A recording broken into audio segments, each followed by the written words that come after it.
A rich man rescued a homeless girl and hired her as a nurse for his sick son. He installed a camera. The night rain pounded mercilessly against the mansion's windows as Alexander Gutierrez watched the security footage for the 100th time. There she was, Claire Collins, the homeless woman he'd hired as his son's nurse, crouching in the rain to shield a lost child.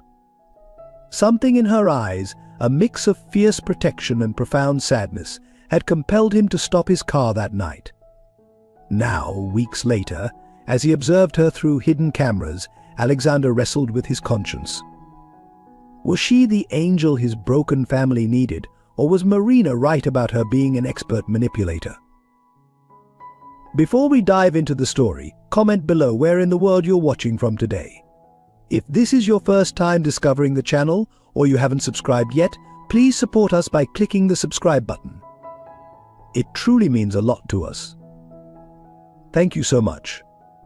The Gutierrez mansion stood as a towering testament to wealth and solitude on the city's prestigious north side, its imposing iron gates and perfectly manicured gardens serving as barriers between two worlds. Inside, despite the opulent furnishings and priceless artwork adorning every wall, a heavy silence lingered in the air, the kind that spoke of loneliness and unspoken pain. Emil Gutierrez's room on the second floor remained the heart of this magnificent prison. The 10-year-old boy's quarters were equipped with the finest medical equipment money could buy, monitors beeping steadily day and night. Yet no amount of expensive machinery could cure the emotional wounds that plagued the child. Since his mother's death 3 years ago, Emil had retreated into himself, refusing to speak except in whispers, his dark eyes carrying a sadness far too profound for his young age. The staff moved through the mansion like shadows, their footsteps muffled by thick Persian carpets. They performed their duties with precision but maintained a careful distance from the family's pain. The cook prepared elaborate meals that Emil barely touched. The gardener tended to roses that no one stopped to smell. The housekeepers dusted rooms that rarely saw visitors. Each of them knew their place in this carefully orchestrated dance of wealth and sorrow. Alexander's study served as his sanctuary and prison. Behind its heavy oak doors, he spent countless hours buried in work, avoiding the echoing emptiness of the house. Photographs of happier times lined his desk: his wedding day, Emil's birth, family vacations, all frozen moments of joy that seemed to mock the present. The successful businessman had built an empire, but he couldn't heal his own son. The contrast between the mansion's grandeur and its emotional poverty became most apparent at night. While other homes in the neighborhood glowed with warmth and life, the Gutierrez estate remained coldly illuminated by security lights, its windows dark except for Emil's room, where soft night lights kept the demons at bay. The social divide was equally stark beyond the mansion's walls. In the same city where the Gutierrez family's name adorned hospital wings and university buildings, people like Claire struggled to survive on the streets. The local news praised Alexander's philanthropic contributions while ignoring the growing homeless population seeking shelter under bridges his company had built. This was the world Claire Collins stepped into, a world where appearance meant everything and trust was a luxury few could afford. The mansion's staff watched her arrival with mixed emotions: sympathy for her obvious poverty, suspicion of her sudden elevation to nurse, and curiosity about how long she would last in this gilded cage. Marina, the estate manager, observed it all with calculating eyes. Her office, strategically positioned near the main entrance, allowed her to monitor every movement, every whispered conversation. She'd maintained order in the household since Mrs. Gutierrez's death, and she wasn't about to let a street girl disrupt the delicate balance she'd created. But perhaps the most telling aspect of the setting was the network of security cameras Alexander had installed throughout the mansion. Every corner, every hallway, every room except the private bathrooms was under constant surveillance. He claimed it was for Emil's safety, but the cameras also revealed something else: a father's paranoia, a widower's fear, and a rich man's distrust of the world that had taken so much from him despite his wealth.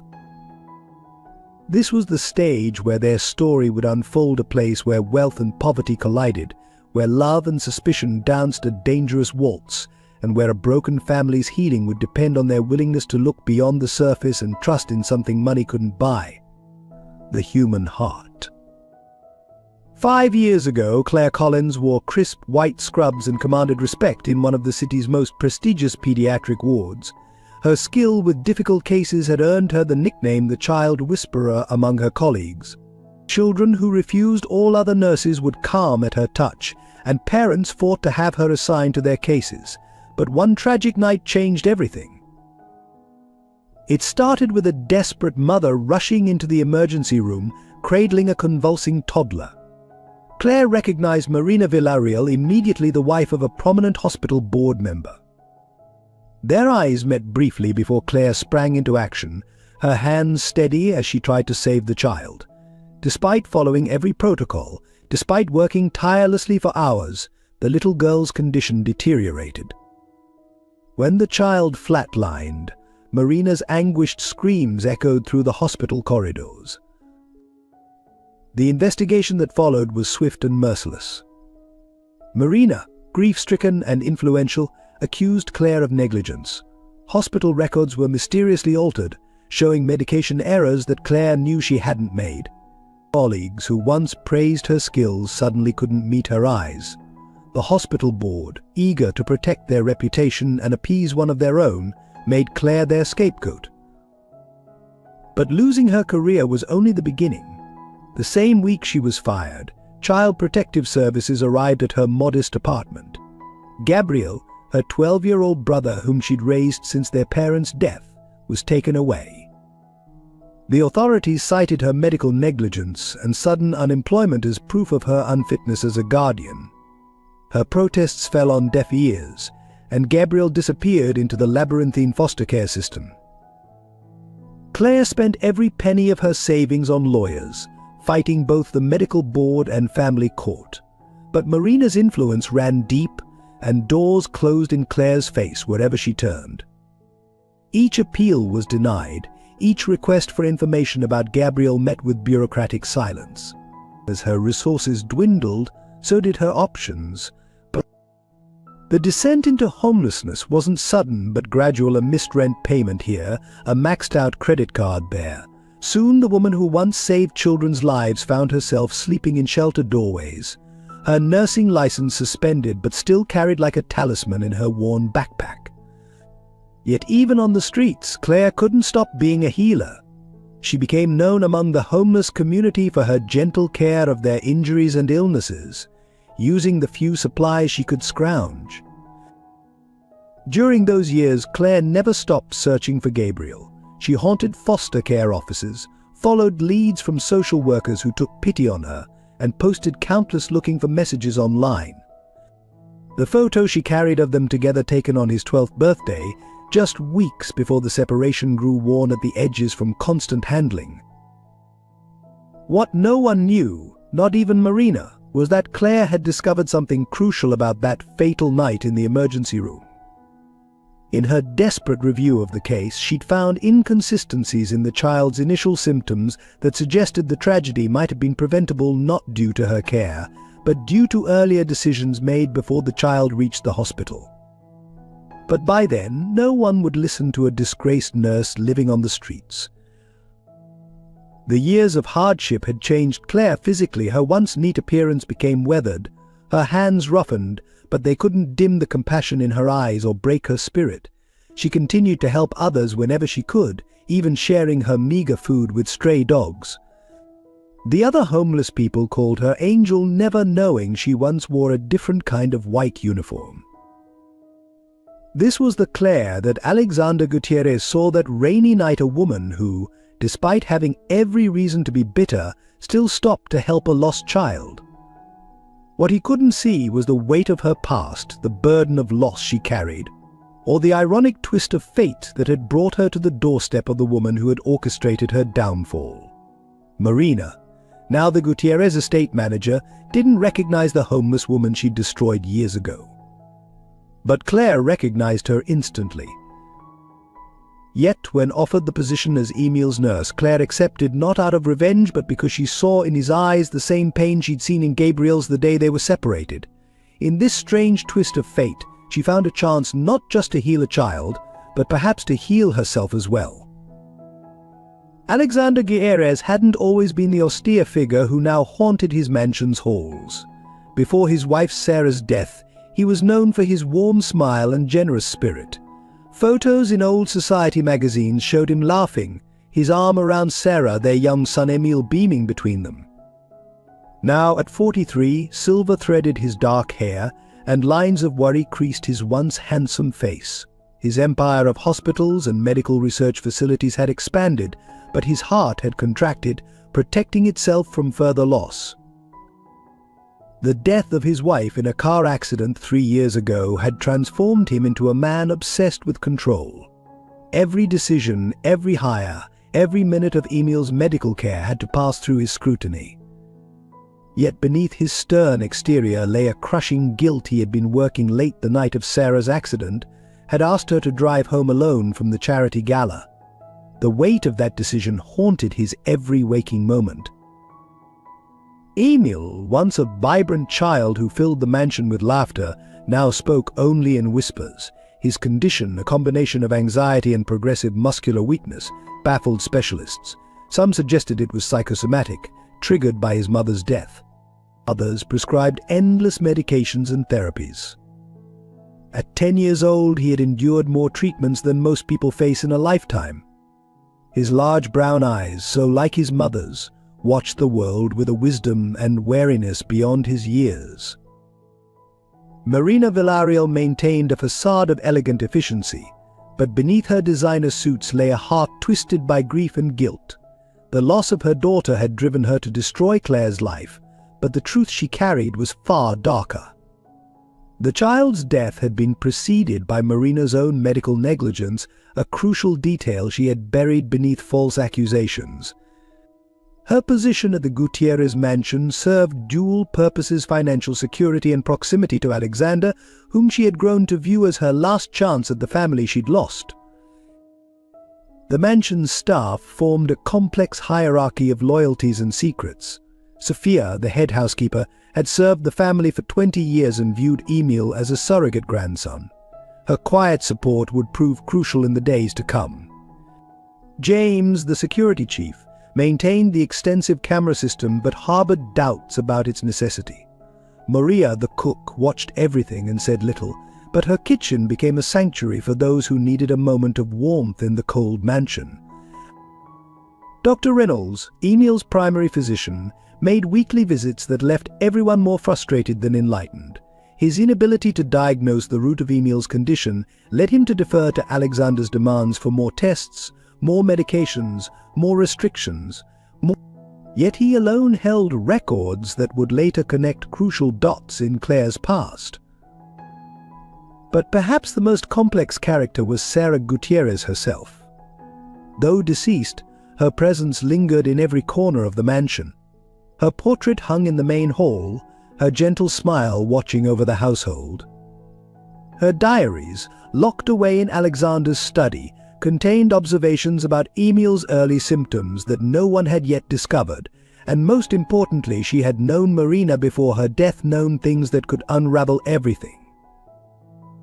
The neighborhood itself seemed to be a character, with its manicured lawns and judgmental residents. They whispered about the Gutierrez family's troubles, about the mysterious new nurse, about Marina's growing influence. Their gossip would later fuel the flames of scandal when Claire's past came to light. Each character carried their own wounds, their own secrets, their own reasons for either helping or hindering the unlikely bond forming between Claire and Emil.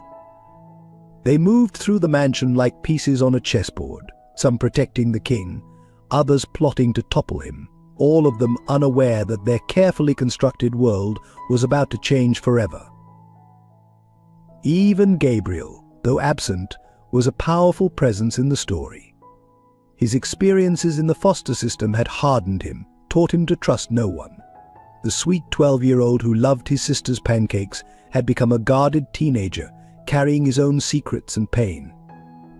When he finally appeared, he would bring with him revelations that would shake the foundations of everything everyone thought they knew. This complex web of characters, each with their own motivations and secrets, would soon be tested in ways none of them could have anticipated.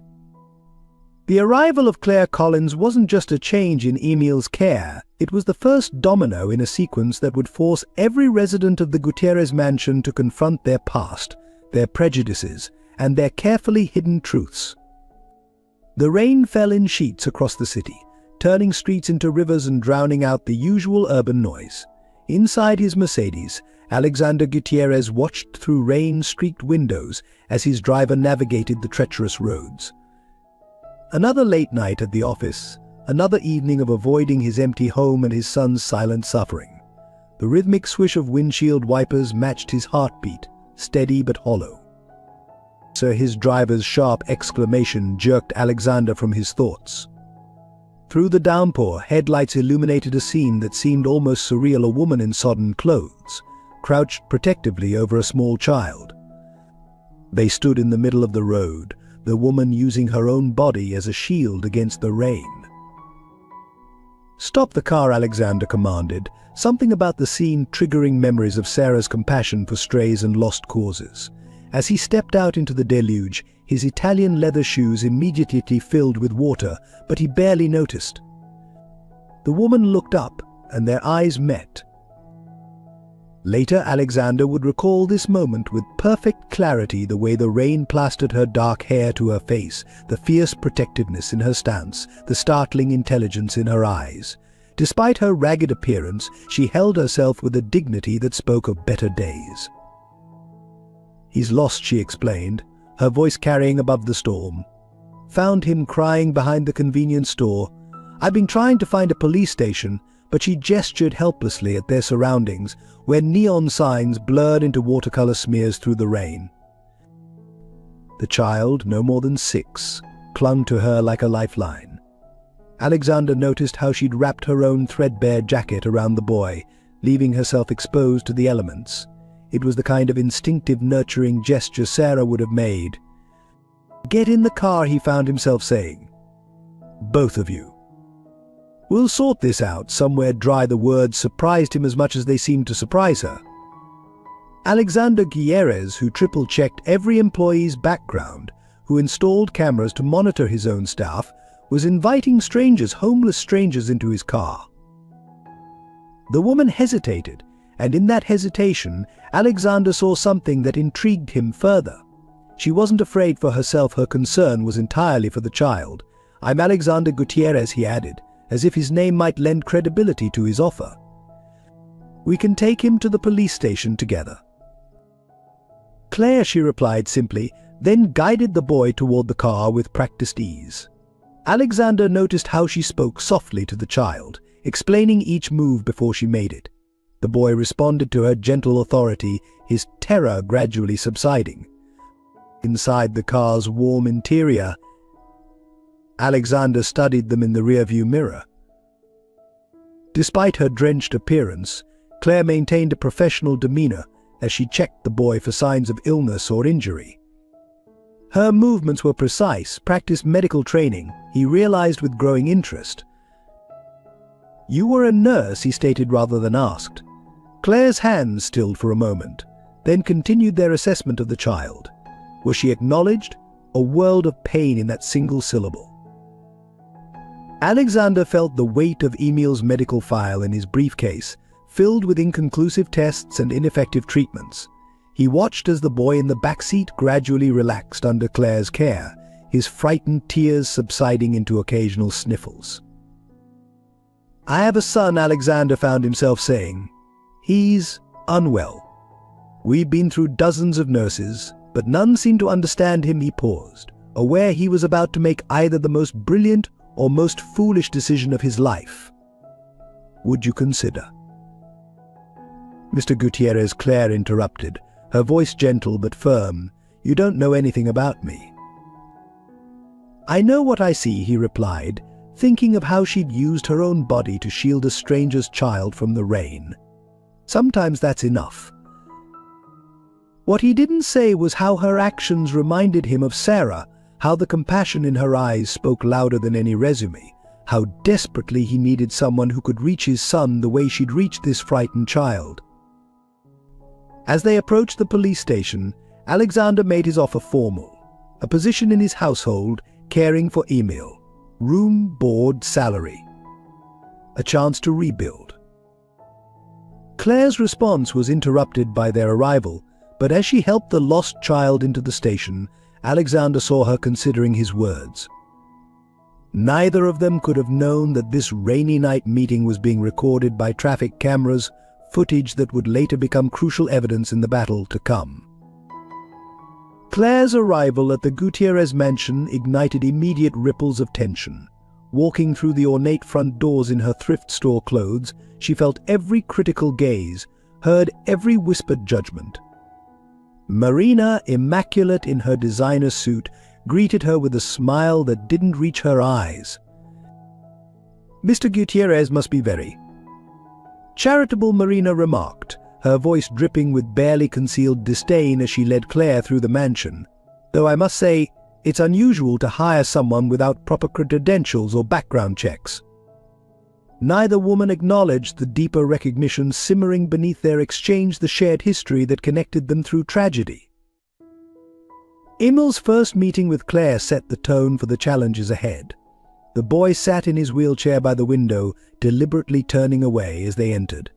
Emil, Marina announced with artificial brightness, "This is Claire, your new nurse."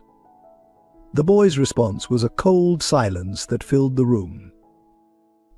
Claire approached slowly, noting the untouched breakfast tray, the methodically arranged medication bottles, the drawings of dark forests scattered across his desk.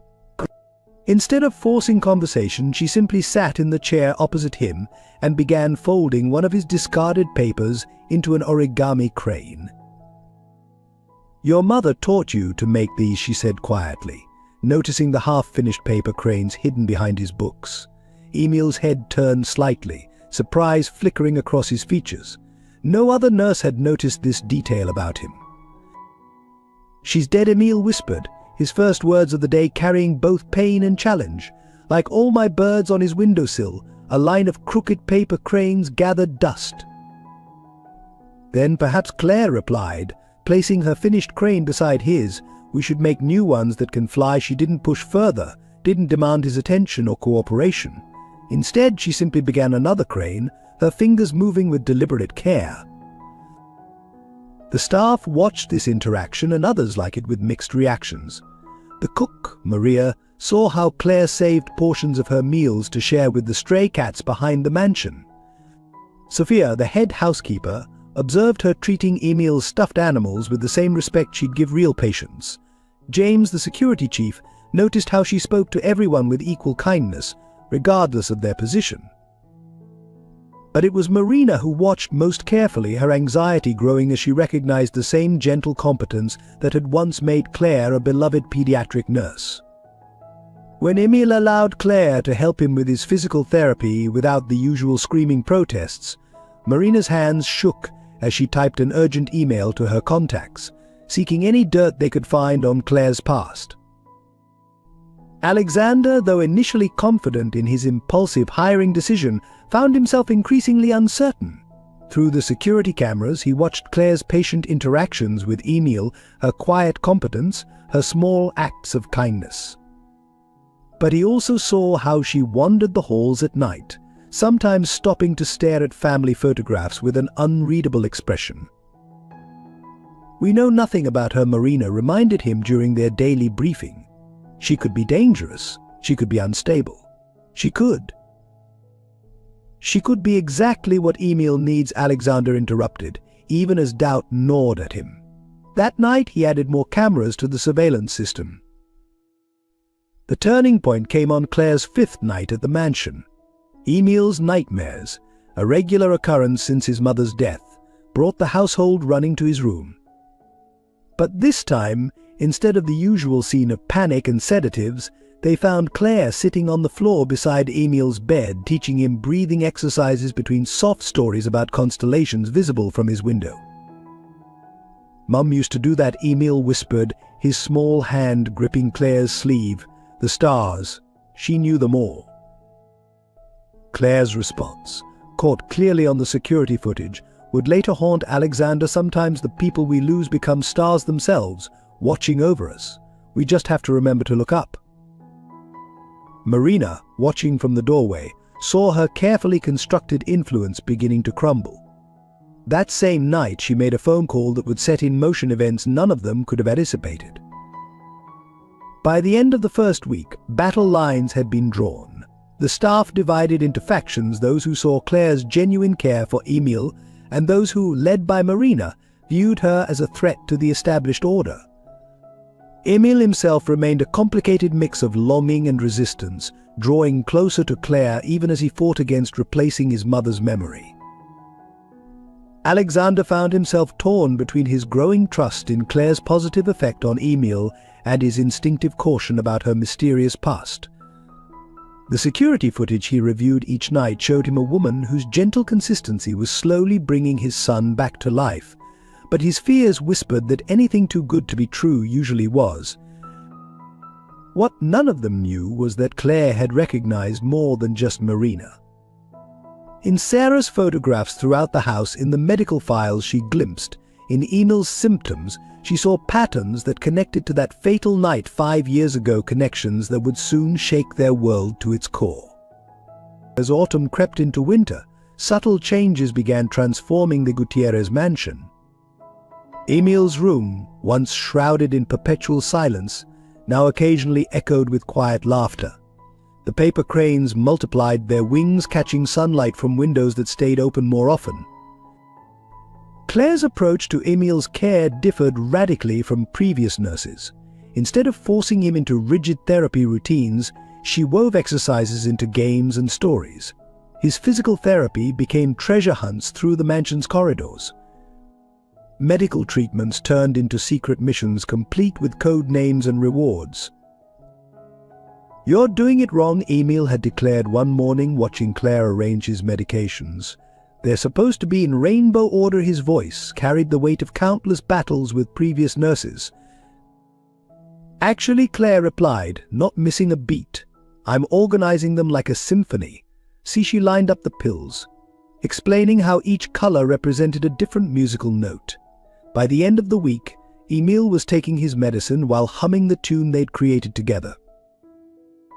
Alexander found himself lingering longer in the doorway during these moments, captivated by the subtle magic unfolding in his son's room. Through the security monitors, he watched Claire and Emil create their own small world of shared secrets and private jokes. He noticed how his son's medical readings improved when Claire was around, how the nightmares became less frequent.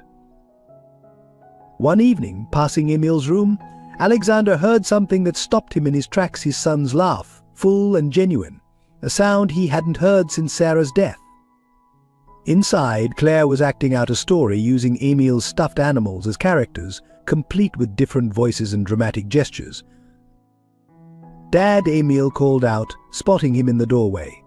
Claire's telling the story of how Sir Bear saved the kingdom of Pillowland, the simple act of his son initiating conversation, wanting to share something with him, made Alexander's throat tight with emotion. Even the staff began to thaw. Maria started leaving extra portions of food in the kitchen, noticing how Claire often missed meals while caring for Emil. Sophia found herself sharing old stories about Sarah, drawn in by Claire's genuine interest in understanding the family she served.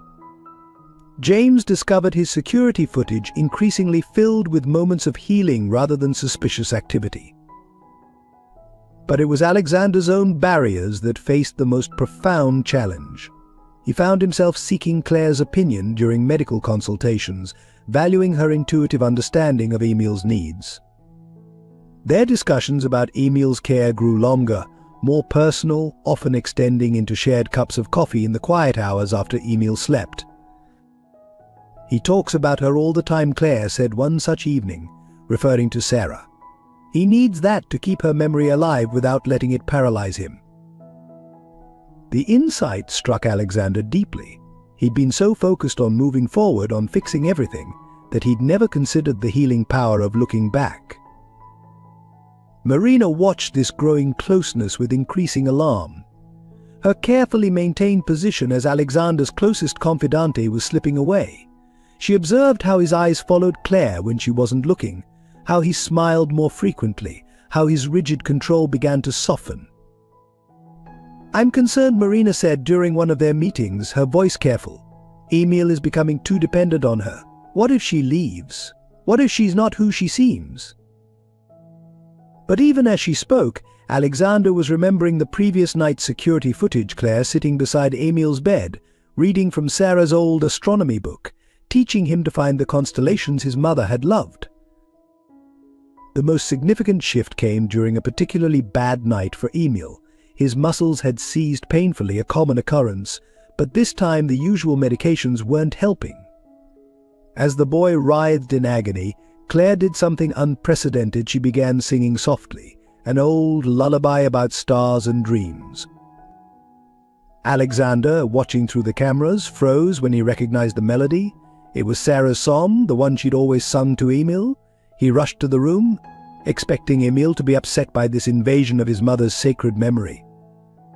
Instead, he found his son relaxed into Claire's comfort, tears still wet on his cheeks, but the pain easing from his body. "How did you know that song?" he asked Claire later. "I didn't," she replied softly. "Sometimes love speaks its own language." That night, reviewing the security footage as usual, Alexander found himself focusing not on potential threats but on the small moments of healing: Emil's smiles, Claire's patient kindness, the gradual return of warmth to his home. For the first time, he considered turning off the cameras.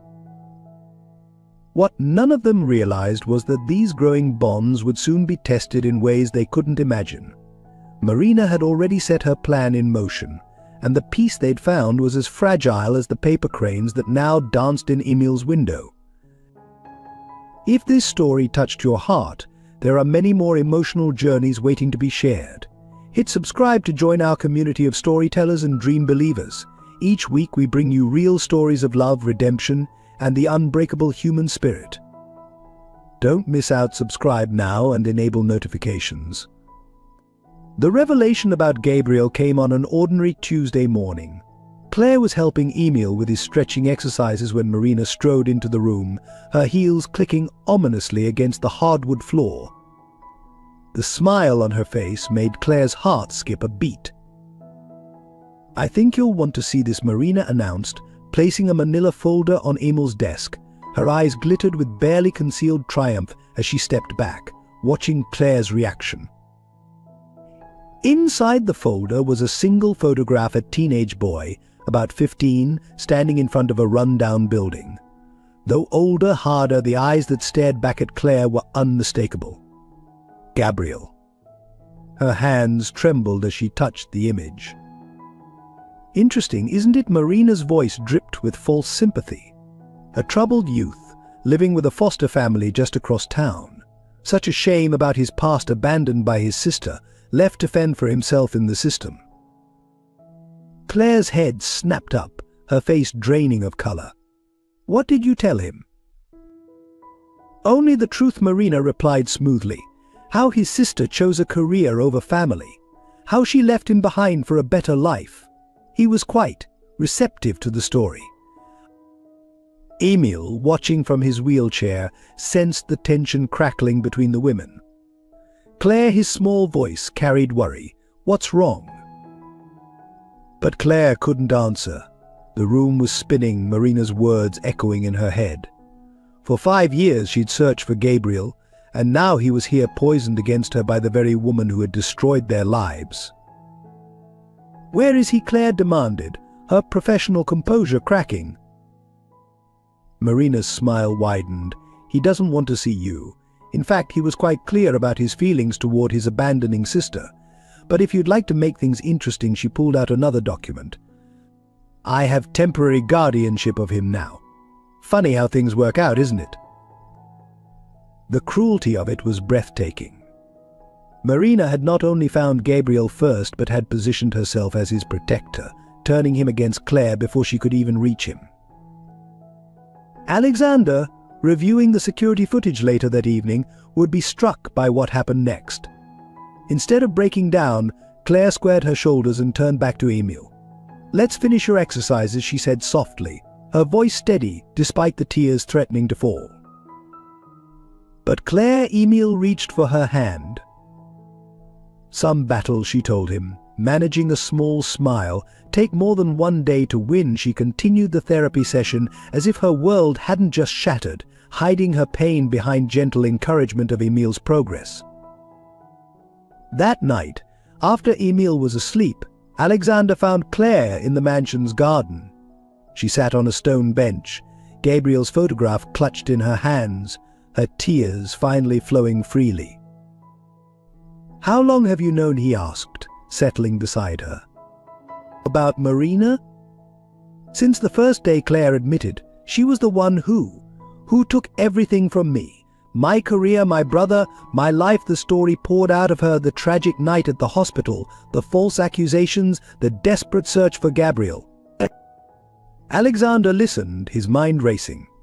The cameras had shown him Claire's dedication, her genuine care for Emil. But this revelation cast everything in a new light. "Why didn't you tell me?" Claire looked up at him, her eyes reflecting the garden lights. "Would you have believed me? The homeless woman accusing your trusted estate manager?" He couldn't answer. They both knew the truth. "Besides," she continued, her voice strengthening, "this was never about revenge. It was about Emil, about helping him heal. I couldn't let my past interfere with that." Alexander studied her face, seeing not the threat Marina had warned him about, but a woman who had lost everything yet still chose compassion over bitterness. "We'll find a way," he said finally, "to reach Gabriel, to show him the truth." What neither of them knew was that Gabriel was watching this exchange from Marina's office window. She had brought him to the mansion specifically for this purpose, to see his sister's apparent success and comfort while he had suffered in foster homes. "See," Marina whispered to him. "She's found herself a new family, a wealthy one. She doesn't need you anymore." Gabriel's fists clenched as he watched Alexander comfort his sister. Yet something in Claire's posture, in the way she held his photograph, stirred memories he'd tried to bury of pancake breakfasts, of homework help, of the sister who had once been his whole world. Marina smiled in satisfaction, but she had miscalculated. The seeds of doubt she'd planted would soon grow into something very different from what she intended. The photograph Marina had shown Claire was only the beginning. What no one knew was that Gabriel had his own reasons for playing along with Marina's scheme. Every harsh word he spoke against his sister, every show of loyalty to Marina, was carefully calculated. In the privacy of his foster home, Gabriel maintained a secret journal not of teenage angst, but of evidence. Dates, conversations, screenshots of emails Marina had carelessly left visible. Most importantly, he had recorded her confession about the night his sister's life was destroyed. "I had to protect myself," Marina had told him during one of their early meetings, her guard lowered by what she perceived as his complete allegiance. "The hospital would have investigated if they'd known the truth that I'd given my daughter medication before bringing her in. Claire suspected, but I couldn't let her reveal that." Gabriel had nodded sympathetically while his hidden phone recorded every word. Each piece of evidence he gathered was meticulously backed up and sent to a secure email account. But his investigation came with a terrible price: he had to maintain his role as the bitter, vengeful brother. Meanwhile, Emil had begun his own silent observation. Despite his young age, his forced isolation had made him unusually perceptive. He noticed how Marina's smiles never reached her eyes, how Claire's hands trembled whenever she saw Gabriel's photo, how his father's gaze lingered on Claire when he thought no one was watching. Most crucially, Emil remembered something no one had thought to ask him about. The night his mother died, she had visited Marina. He had overheard fragments of their heated discussions, something about a hospital, a cover-up, a nurse who had been wronged. Alexander, too, was conducting his own investigation. The security cameras had captured more than just daily activities. They had recorded Marina's gradual transformation from trusted employee to something more sinister. But late at night, he reviewed years of footage, noting patterns he'd previously missed. One particular clip caught his attention: Marina in Sarah's room shortly before the fatal accident, removing something from her medical file. The timestamp matched the night Sarah had discovered something that had greatly upset her the last night of her life. But it was Claire who carried the heaviest secret. During her rounds in Emil's room, she had noticed something in his symptoms that connected directly to Sarah's death. The mysterious illness that plagued him matched the side effects of certain medications, the same ones that had been present in Marina's daughter's system years ago. His symptoms, Claire wrote in her private notes, suggest long-term exposure to beta blockers, but they're not in his prescribed medication list. Someone's been adding something to his food or drinks. The pieces were there, waiting to be connected: Marina's daughter's death, Sarah's accident, Emil's mysterious illness, Claire's disgrace, but connecting them openly would put them all at risk. One evening, as Claire checked Emil's vital signs, she noticed him studying her intently. "Mum's diary," he whispered, so quietly she almost missed it. In Dad's study, she wrote about Marina's daughter. Claire's hands stilled on his wrist. "How do you know this?" "I heard them fighting. Mom and Marina." The night before, his voice trailed off, but his meaning was clear. The revelation hit Claire like a physical blow. Sarah hadn't died in a simple car accident. She had discovered something about Marina, something worth killing for. At that moment, the security camera in Emil's room captured a seemingly innocent scene: a nurse checking a patient's pulse. But beneath that mundane image lay a web of secrets that would soon shake the Gutierrez mansion to its foundation. In Marina's office, she reviewed her own surveillance footage, unaware that she wasn't the only one gathering evidence. She watched Gabriel's apparent hatred of Claire with satisfaction, never noticing how his eyes tracked every document on her desk, how his phone occasionally peeked from his pocket. "Everything's falling into place," she told her reflection in the window. "Soon, Alexander will see Claire for what she really is. History repeats itself." But Marina had forgotten one crucial detail: the truth, like water, always finds its way to the surface. And in the Gutierrez mansion, that truth was rising faster than anyone realized. Gabriel, watching his sister through Marina's window, felt the weight of his secret evidence like a physical burden. Every harsh word he spoke to Claire carved another wound in his heart, but he knew he needed more time. Just a little longer to gather the final pieces that would not only exonerate his sister but expose Marina's years of manipulation and murder. What none of them realized was that Emil, the seemingly helpless child at the center of it all, held the key to unraveling everything. In his innocent questions and careful observations, he was unknowingly collecting the final pieces of a puzzle that would soon shatter their carefully constructed facades. The mansion's atmosphere grew increasingly tense as the web of secrets tightened around its inhabitants. Alexander found himself analyzing every interaction, his initial trust in Claire warring with years of ingrained caution and Marina's constant insinuations.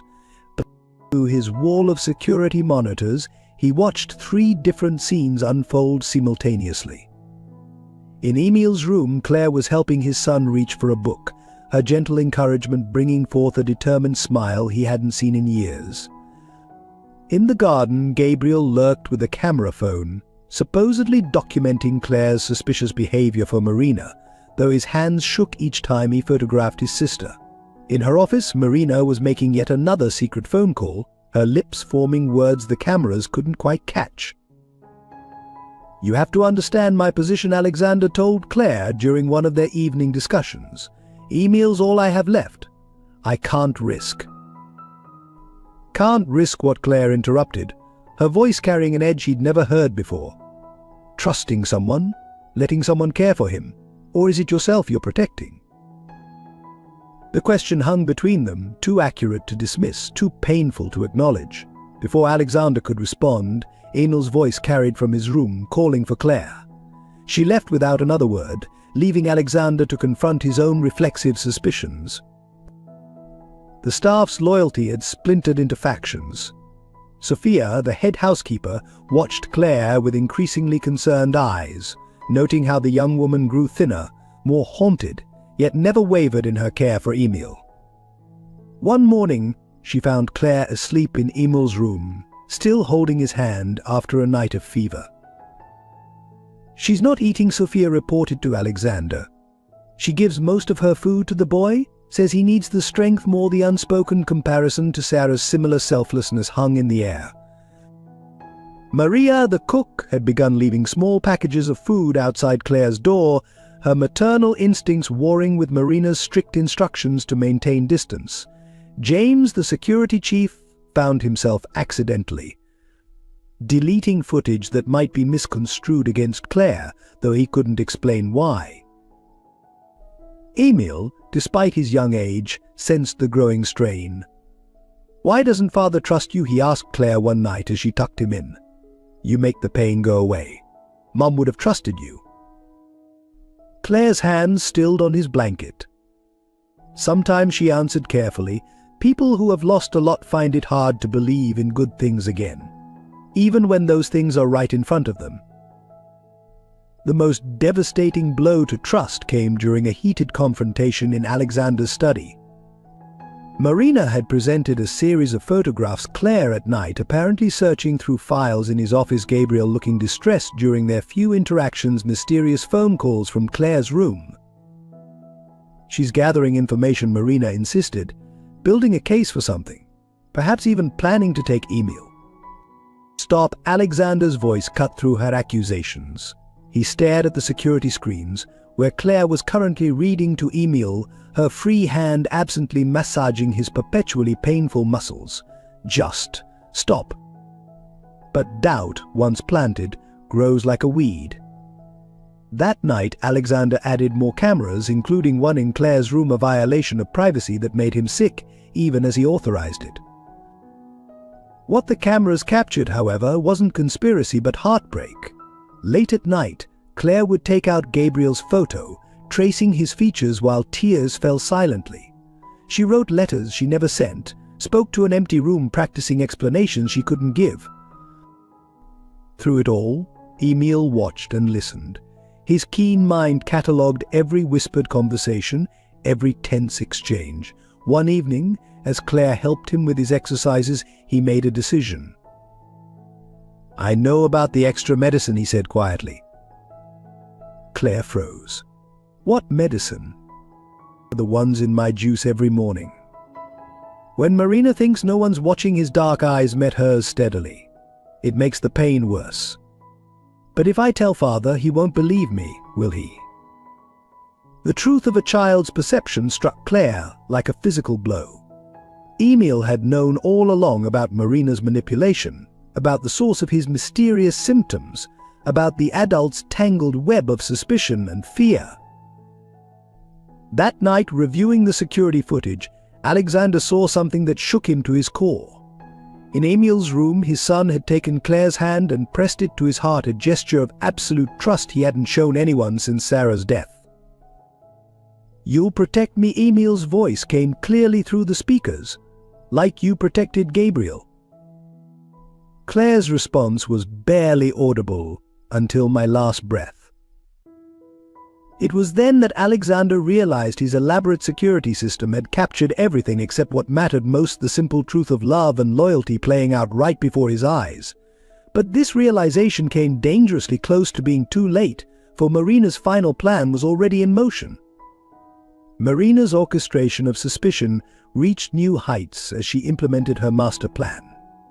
Anonymous letters began arriving at the mansion, each containing fragments of Claire's past, old newspaper clippings about the hospital incident, statements from witnesses, claiming to have seen her stealing medications, carefully edited photographs suggesting current misconduct. The board of directors is concerned, Marina informed Alexander one morning, placing another stack of letters on his desk. "A former nurse with a history of negligence, working with your vulnerable son, the hospital's reputation." The hospital's reputation, Alexander interrupted sharply, seems to be your primary concern lately. He'd begun noticing how often Marina mentioned the hospital board, how many of her sources traced back to that fatal night 5 years ago.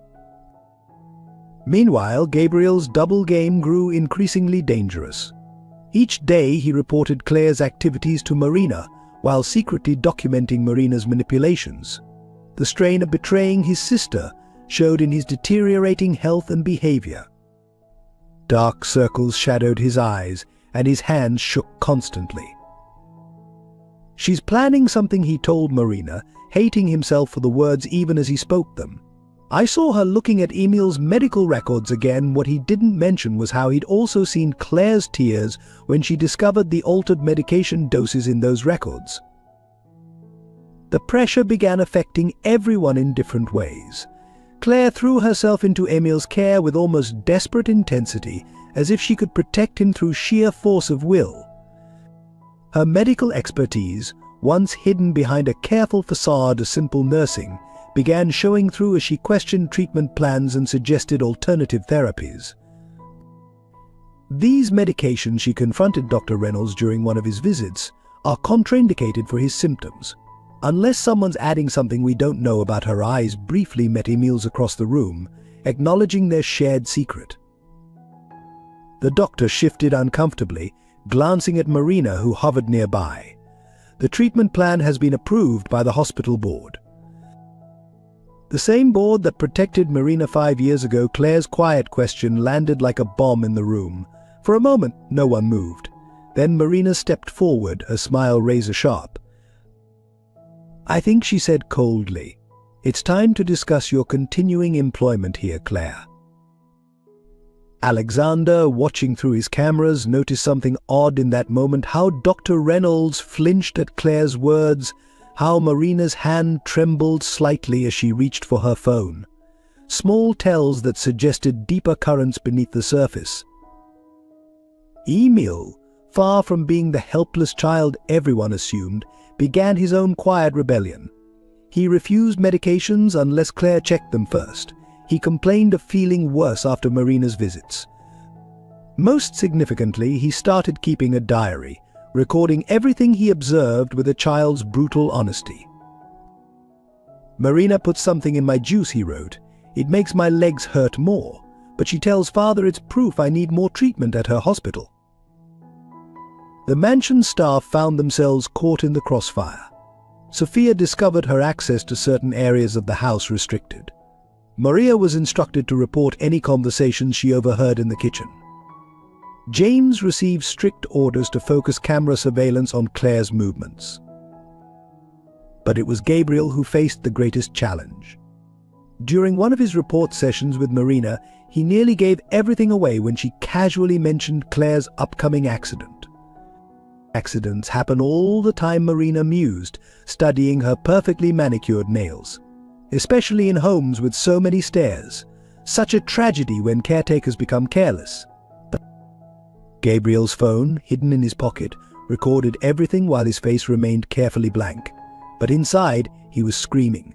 The evidence he'd gathered was damning but not yet complete enough to guarantee Marina's conviction. He needed more time, but Claire was running out of it. The tension reached a breaking point during a charity gala hosted at the mansion. The hospital board members were in attendance, along with social workers Marina had carefully cultivated. Claire, required to attend as Emil's nurse, found herself under constant scrutiny. "Such a shame about your past troubles," one board member commented, swirling his champagne. "Marina has told us everything." The emphasis on everything made it clear what he meant. As conversations grew more pointed and glances more hostile, Emil watched from his wheelchair, his young face tight with worry. He saw how Claire's hands shook as she adjusted his blanket, how Gabriel lurked in corners taking photos while looking physically ill, how his father kept glancing between Claire and Marina with growing confusion. Then Marina made her master stroke. In the middle of the gala, she arranged for a former colleague of Claire's to arrive, someone who had testified against her during the hospital investigation. "Tell them," Marina urged the nervous woman. Tell them what you saw that night." The woman began speaking, reciting a practice story about medication errors and negligence. But as she talked, Emil suddenly spoke up, his clear voice cutting through the murmurs. "You're lying," he announced, "just like Marina lies about what she puts in my juice." The room fell silent. Marina's face went white. Gabriel's hidden phone recorded everything, and Alexander, standing by the security monitors, finally began to see the whole picture. The gala ended in chaos, but the real damage was done. The careful balance of power had shifted, and now all the players would be forced to show their hands.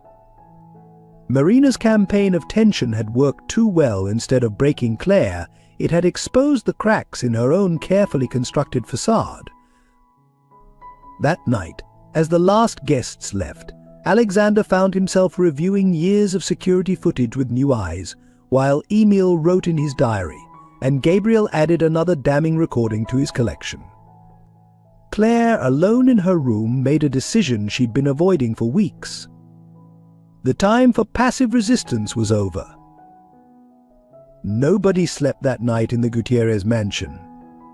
They all knew that tomorrow would bring a reckoning that would change everything. In the aftermath of the gala's chaos, unexpected alliances began to form within the mansion's walls. Emil, showing wisdom beyond his years, became the catalyst for healing the fractured family bonds. One rainy afternoon, he asked Claire to push his wheelchair into Alexander's study, something he'd never done before. His father looked up from his security monitors, startled by the intrusion. "Mum's diary," Emil announced without preamble. "The one in your desk. We need to read it together." His small hands gripped the wheelchair arms tightly. All of us, including Gabriel. Alexander's immediate refusal died on his lips as he saw the determination in his son's eyes, Sarah's eyes. Claire stood quietly behind the wheelchair, her presence both supportive and uncertain. "Emil, some things aren't." Mum knew, Emil interrupted.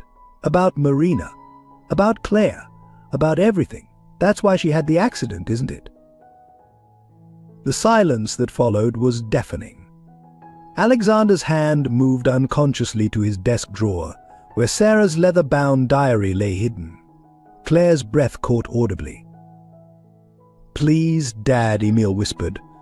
"I'm tired of pretending I don't understand." That evening, Gabriel received an unexpected text from Emil. "Come tonight. Back garden. Bring your phone." Despite Marina's strict instructions to avoid unauthorized contact, Gabriel found himself scaling the mansion's wall at midnight. He found them in the garden gazebo, Emil in his wheelchair, Claire perched tentatively on a bench, Alexander standing guard with the diary in his hands. The security cameras had been turned off, creating a small bubble of privacy in their surveilled world. "I know you're collecting evidence," Emil said to Gabriel, surprising everyone. "I've seen you recording Marina, just like I've seen Claire checking my medicine and Dad watching everyone through his cameras." Gabriel's carefully maintained facade cracked. "How did you?" "I see everything," Emil replied simply. "People forget I'm here sometimes.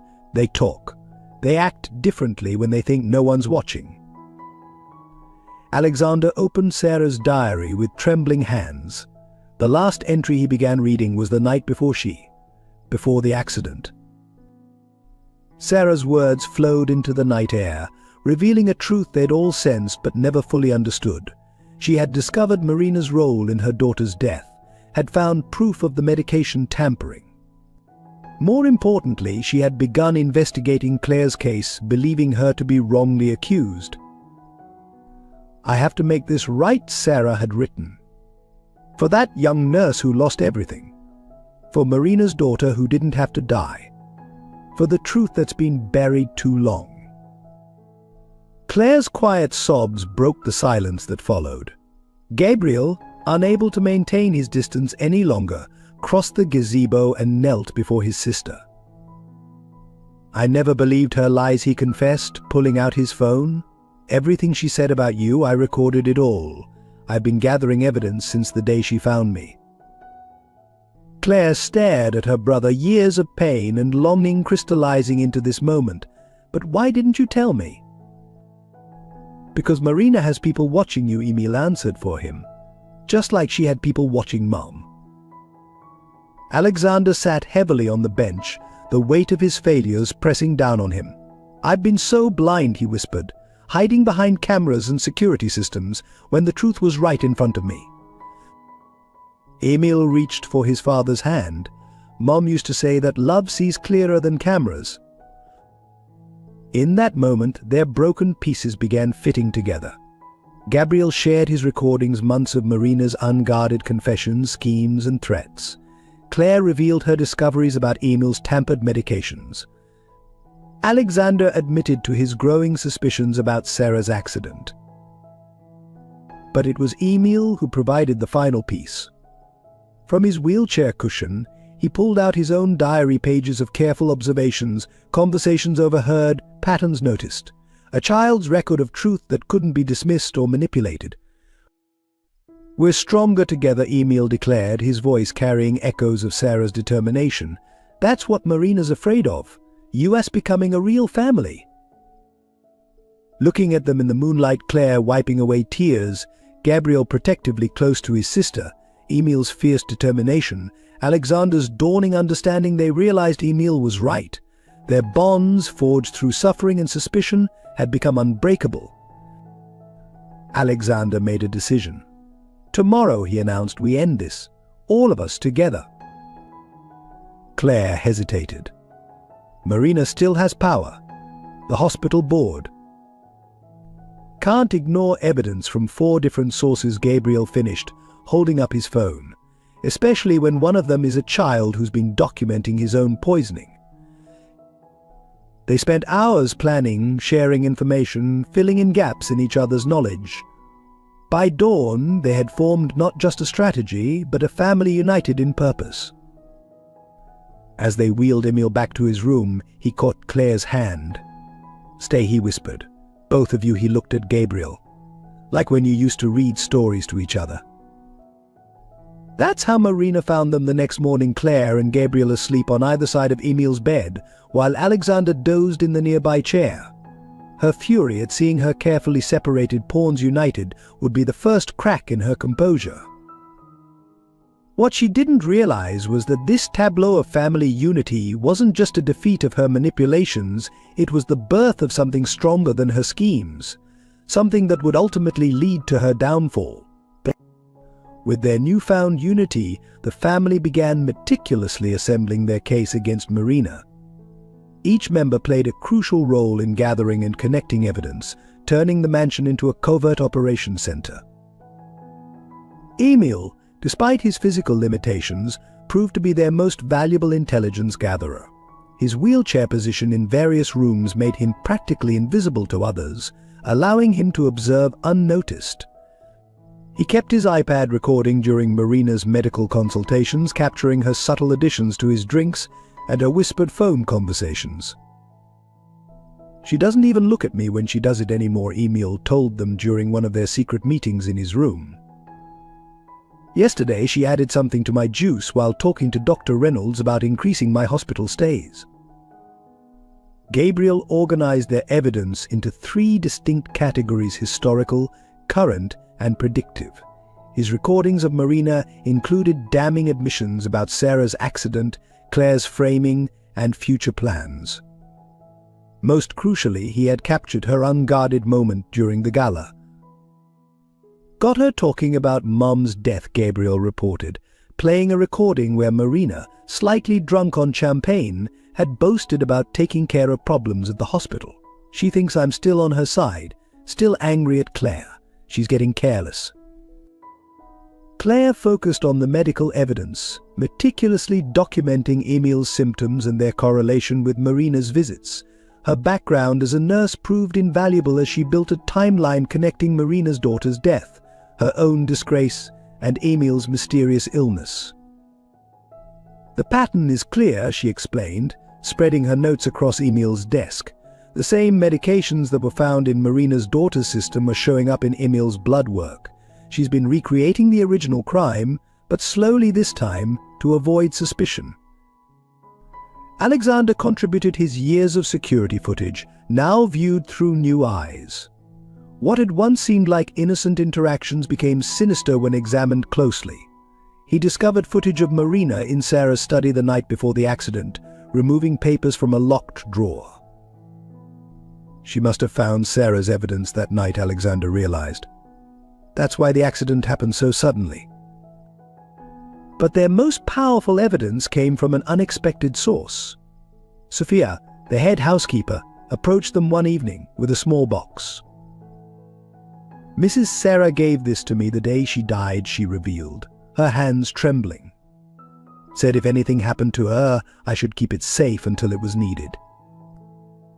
Inside were documents Sarah had gathered, hospital records showing Marina's tampering, witness statements she'd collected about her daughter's death, and most importantly, a detailed letter explaining everything she'd discovered.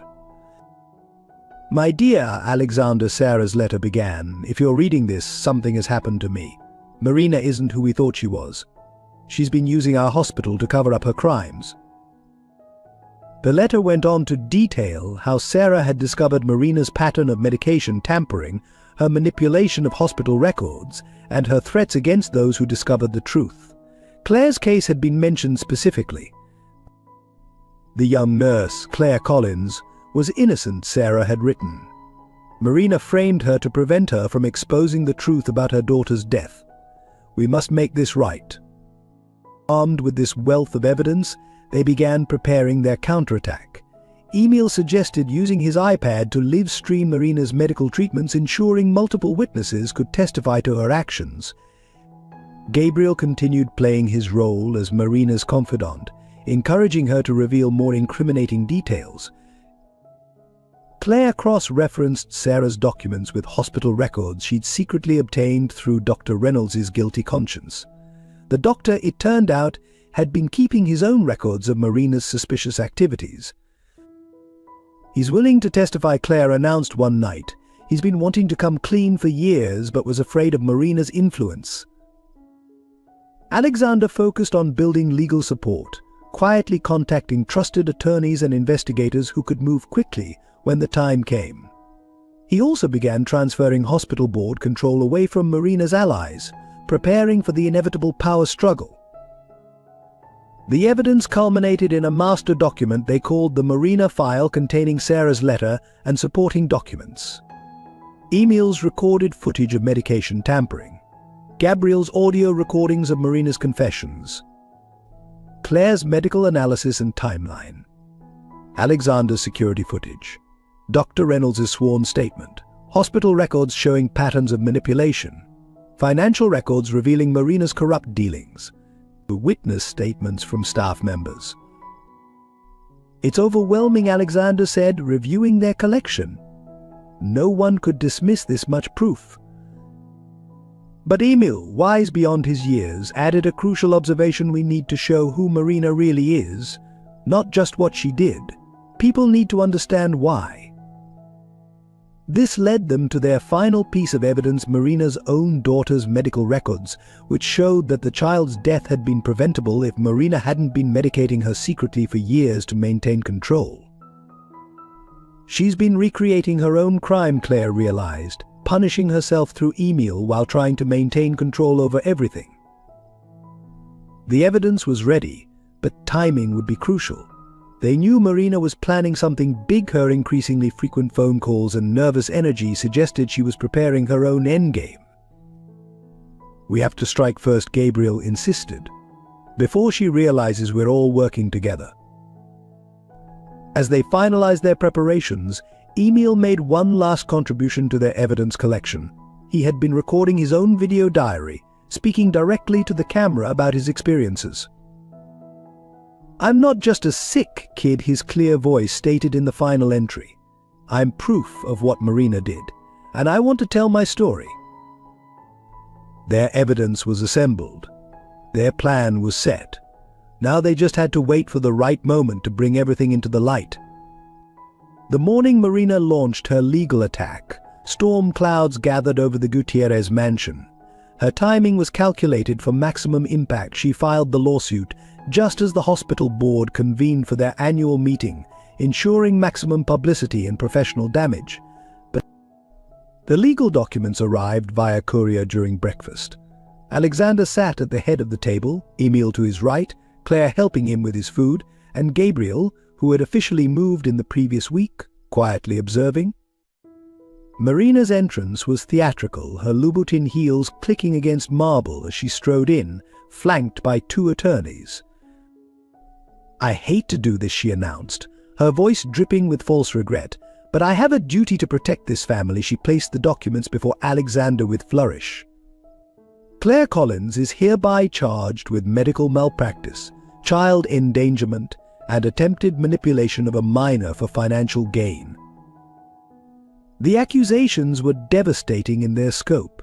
Marina had woven together Claire's past disgrace, her current position, and Gabriel's supposed testimony into a damning narrative. The lawsuit claimed Claire had deliberately ingratiated herself with the family, using Emil's vulnerability to position herself for financial exploitation. "We have evidence," Marina's lead attorney stated, "that Ms. Collins has been tampering with Emil's medication, deliberately prolonging his illness to maintain her position in the household." But the irony of this accusation was not lost on any of them. Emil's hand found Claire's under the table, squeezing it reassuringly. Marina had orchestrated her attack perfectly.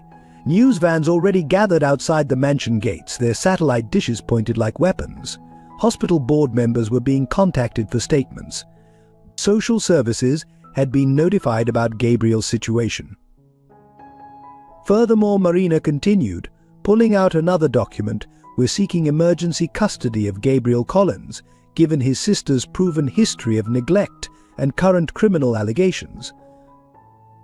Gabriel's face went pale, but he maintained his composure, his phone recording every word in his pocket. They had anticipated this move, but the reality was still shocking. Alexander stood slowly, his expression unreadable. "You've been planning this for a while, haven't you, Marina?" "Only trying to protect what matters," she replied smoothly.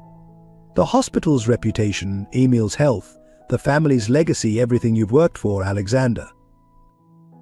Claire remained silent, her training as a nurse evident in her steady hands as she continued helping Emil with his breakfast. Only those who knew her well could see the slight tremor in her jaw, the way her shoulders squared against the assault. The attorneys laid out their demands. Claire was to leave the premises immediately. Gabriel would be placed in Marina's custody pending investigation. The hospital board would review all of Emil's medical records. And Alexander would need to make a public statement supporting the lawsuit. "If you fight this," Marina warned, "everything comes out. Every decision you've made about Claire, every risk you've taken with Emil's care. Your judgment will be questioned. The board might even suggest removing Emil from your custody." It was a masterful power play. Marina had leveraged every vulnerability, every past mistake, every potential scandal into a weapon. She had timed her attack to coincide with the board meeting, ensuring maximum professional damage. She had even arranged for sympathetic news coverage, with reporters already preparing stories about the wealthy widower deceived by a manipulative nurse. But Marina had overlooked one crucial detail. The family she thought she was destroying had already been forged into something stronger through their shared secrets and midnight planning sessions. Alexander picked up the legal documents, appearing to study them carefully. "You know, Marina, Sarah always said you were brilliant at strategy. She admired that about you, right up until the night she discovered the truth." Marina's composed facade cracked slightly. "I don't know what your Dad," Emil interrupted, his clear voice carrying across the tension. "Can I show them my video now?" Marina's eyes snapped to the iPad on Emil's lap. "Video? The ones of you adding things to my juice," Emil explained innocently. "And the recordings of what you said about Mom's accident. I've been keeping them all." The blood drained from Marina's face, as she realized her careful plans were built on a fatal assumption that she was the only one gathering evidence. Gabriel stood next, holding up his phone. "I have some interesting recordings too. Would you like to hear yourself discussing how you framed my sister? Or maybe your plans for another convenient accident?" "You're bluffing," Marina's attorney interjected, but uncertainty had crept into his voice. Claire finally spoke, her voice steady. "Sarah kept evidence too, didn't she, Marina?" "Evidence about your daughter. That's why she had her accident, because she was going to expose everything." Marina's carefully constructed attack was unraveling, but like a cornered animal, she lashed out with her final weapon. "You have no proof," she snarled. "It's your word against mine, and I have the hospital board, the legal system, and years of documented history on my side." Alexander smiled for the first time that morning. "Actually," he said, pressing a button on his phone, "we have exactly 847 hours of security footage, Sarah's hidden documents, Emil's medical records showing systematic tampering, Gabriel's recordings, and Dr. Reynolds' sworn statement about your role in covering up your daughter's death." The attorneys exchanged alarmed glances. Outside, the storm broke, rain lashing against windows that had witnessed so many secrets. Inside, Marina's lawsuit, her final attempt to maintain control, was transforming from a weapon into a vulnerability. "Should we show them the Marina file now?" Emil asked innocently, "or save it for court?" The courthouse buzzed with tension on the day of the hearing. Media crews crowded the steps, their cameras trained on the entrance. Marina's lawsuit had transformed into something much bigger, a case that threatened to expose years of corruption at the city's most prestigious hospital. Emil insisted on testifying first, defying Marina's attempts to portray him as a manipulated invalid. He wheeled himself to the witness stand, refusing assistance, his small frame carrying a dignity that silenced the courtroom. "Marina has been making me sick," he stated clearly, his voice carrying to every corner. "I have videos of her adding things to my drinks, the same things she used on her daughter, and the same things she tried to blame Claire for." The judge, a stern woman in her 60s, leaned forward. "Young man, these are serious accusations. Do you understand what you're saying?" Emil nodded, then did something unexpected. He pushed himself to stand, gripping the witness box for support. Gasps echoed through the courtroom. "The doctor said I couldn't walk because of my condition," he explained, his legs trembling but holding. "But since Claire started checking my medicine and stopping Marina's special vitamins, I'm getting stronger." Marina's face contorted with rage, but before she could object, Emil's iPad footage began playing on the courtroom screens. The evidence was damning clear shots of Marina adding substances to his drinks, whispered phone calls about maintaining his dependence, conversations with Dr. Reynolds about increasing medications. Dr. Reynolds himself testified next, his professional demeanor crumbling as he confessed his role in the cover-up. "Marina had evidence of my own misconduct," he admitted. "She used it to force my cooperation, first with her daughter, then with Claire Collins' case, and finally with Emil." Gabriel's testimony proved even more devastating. He played recording after recording of Marina's unguarded moments, her boasts about framing Claire, her satisfaction at separating the siblings, her casual references to Sarah's accident. "She thought I was on her side," Gabriel explained, looking directly at his sister. "She never realized I was gathering evidence to clear Claire's name." But the courtroom's most dramatic moment came when Alexander presented Sarah's hidden evidence. Marina's composed facade shattered as Sarah's letter was read aloud, detailed accusations written by a woman who knew she might not live to speak them. "I discovered that Marina has been systematically tampering with patient medications," Sarah's words echoed through the silent courtroom. "She began with her own daughter, creating symptoms to maintain control. When Claire Collins discovered the pattern, Marina orchestrated her disgrace. I fear I may be next, but this truth must be told." Marina lunged to her feet. "She's lying." She was confused, unstable. Like your daughter Claire's quiet question cut through Marina's protests. The daughter you kept sick to maintain control, just like you've been doing to Emil. The judge called for order as Marina's carefully constructed world began crumbling. Her own attorneys looked increasingly uncomfortable as evidence mounted financial records showing bribes, hospital documents revealing patterns of tampering, security footage from the night of Sarah's accident.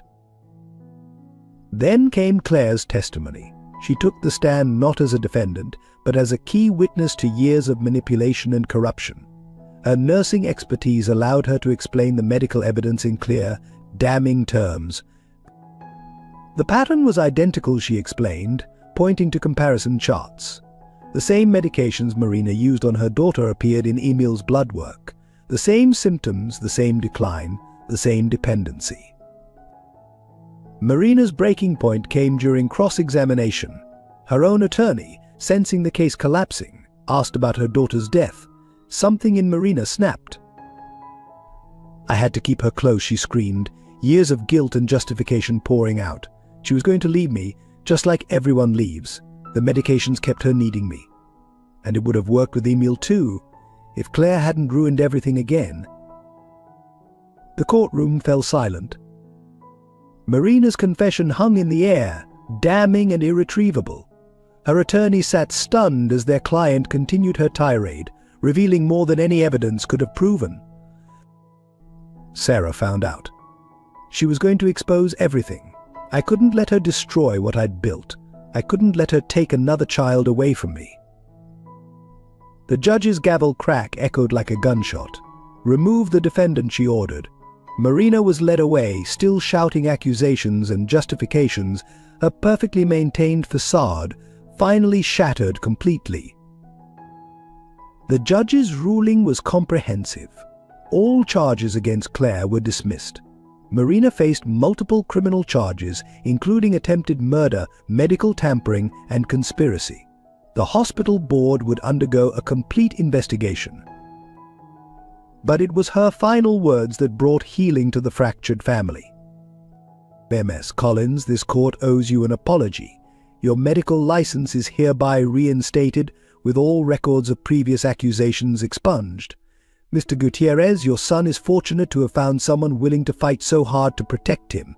And young Mr. Collins," she addressed Gabriel, "your courage in gathering evidence at great personal risk speaks to exceptional character." As they left the courthouse, reporters clamoring for statements, Emil reached for both Claire and Gabriel's hands. Alexander walked beside them, his arm protectively around Claire's shoulders. They emerged into the sunlight not as victors over Marina, but as a family forged in adversity. But even as they celebrated their victory, none of them realized that Marina had one final, desperate card to play, one that would test their newly formed bonds to their absolute limit. The revelation came 3 days after the trial, delivered in a plain white envelope to the mansion's door. Inside was a single photograph and a handwritten note from Marina, sent from her holding cell.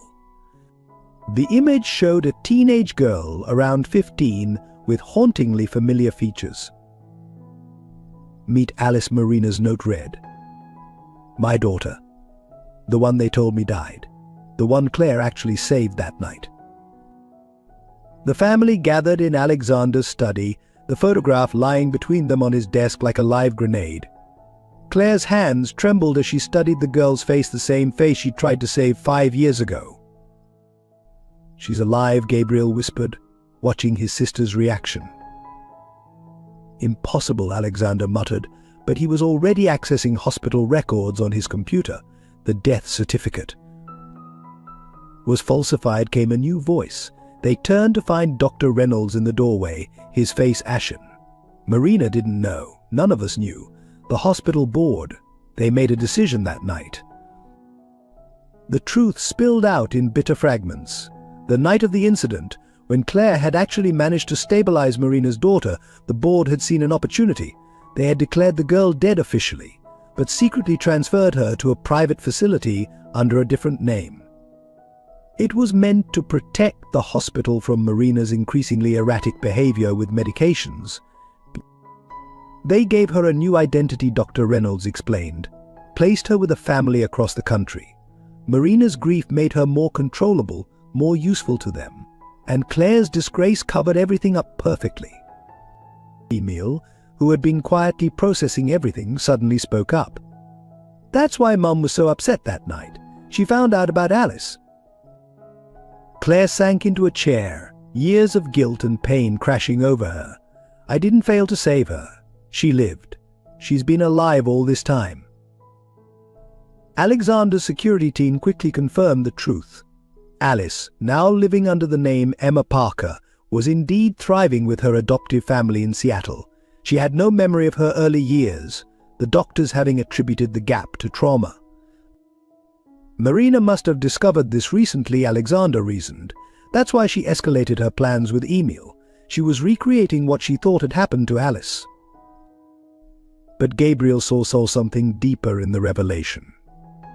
This changes everything, he said quietly. Marina's not just a villain. She's a victim too. They stole her daughter, used her grief as a weapon, and let an innocent woman take the blame. The truth had layers they were only beginning to understand. The hospital board's corruption went far beyond Marina's actions. They had orchestrated an elaborate deception that destroyed multiple lives, Marina's descent into obsessive control, Claire's unjust disgrace, Sarah's death for discovering the truth. Emil wheeled himself to Claire's side. You have to tell her, he said with a child's simple clarity. Marina needs to know her daughter is alive. The decision wasn't simple. Marina had done terrible things, caused immeasurable harm. But could they withhold such a truth, knowing the pain that had driven her actions? There's more, Dr. Reynolds added hesitantly. Alice, Emma, she's sick. The years of medication Marina gave her caused long-term complications. She needs specialized treatment, but her adoptive family doesn't know her medical history. Claire stood abruptly. I need to see Marina. Claire, no, Alexander protested. After everything she's done.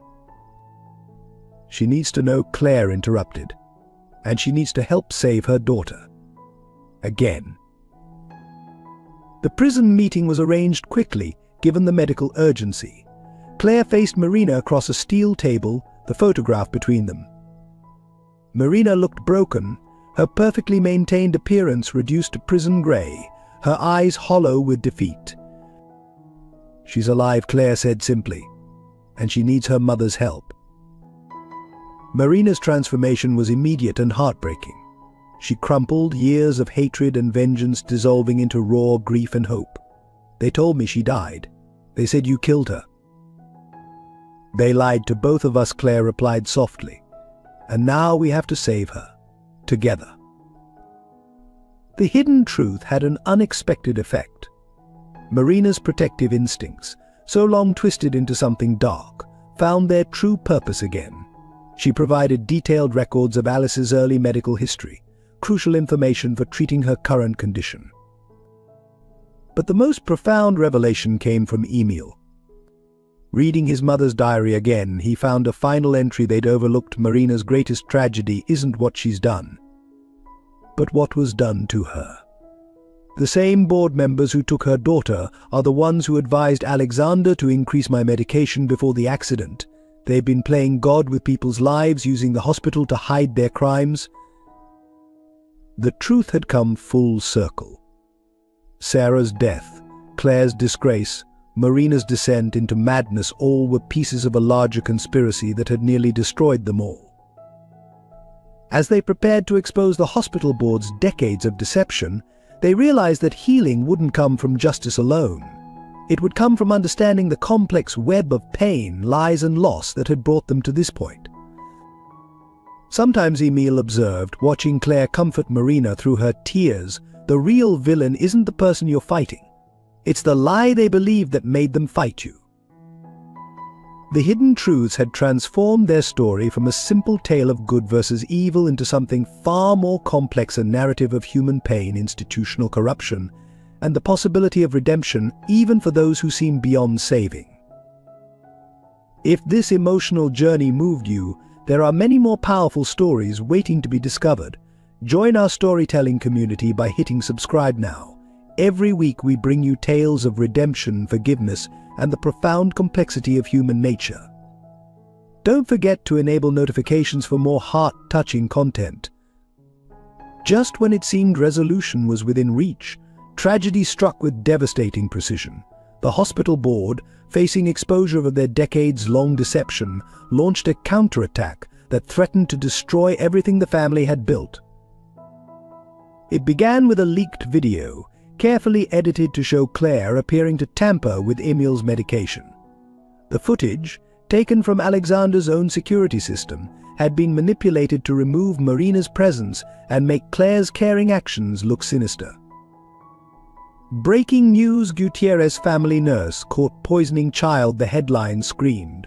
Social media exploded with the edited clip, each share driving another nail into Claire's newly restored reputation. "We trusted you," Gabriel shouted, storming into Claire's room, waving his phone with the viral video. His performance was perfect, exactly what the watching board members expected from a betrayed brother. "Everything Marina said was true. You're just like her."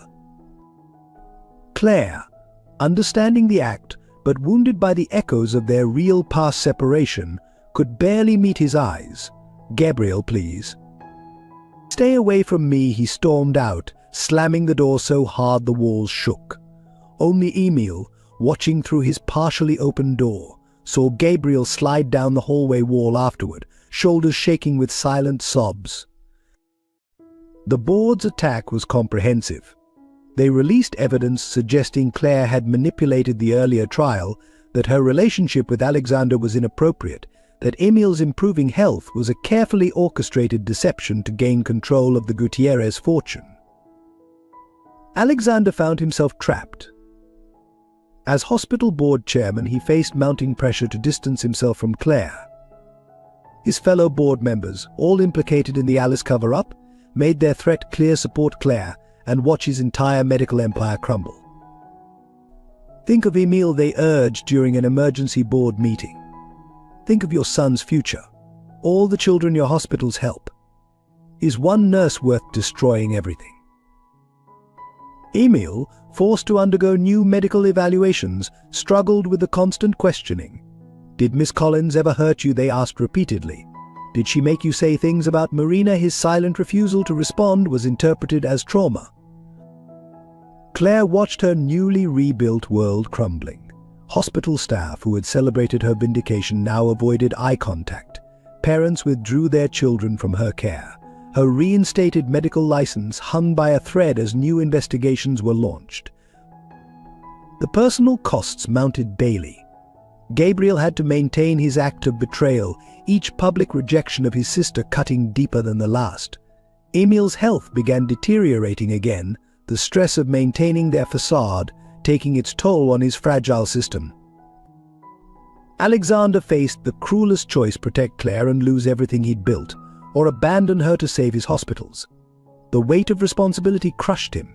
Thousands of jobs, countless patients, his own son's future, all balanced against the truth and the woman he'd grown to love. Late one night he found Claire packing her bags.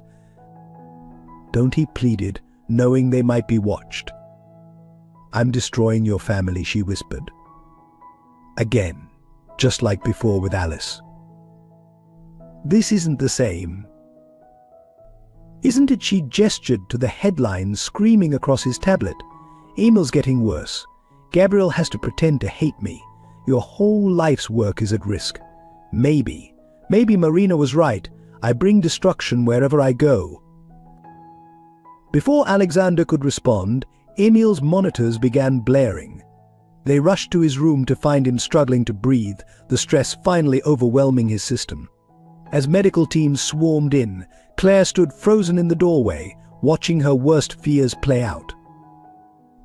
"Get her out of here," Gabriel shouted, maintaining their deception even in crisis. "Haven't you hurt us enough?" Claire backed away, her world tunneling down to Emil's pale face as he reached for her. But she couldn't go to him, couldn't comfort him, couldn't do anything but watch as everything she loved slipped away again. That night, she left a letter for Alexander. "I won't let them destroy everything you've built. Emil needs his father's hospitals more than he needs me. Gabriel needs a chance at a real life, not another scandal. Sometimes love means knowing when to walk away. Take care of our boys. Claire." By morning, she was gone. The board members congratulated themselves on a crisis averted. Marina, watching from her prison cell as the news reported Claire's disappearance, felt a hollow victory that tasted like ashes.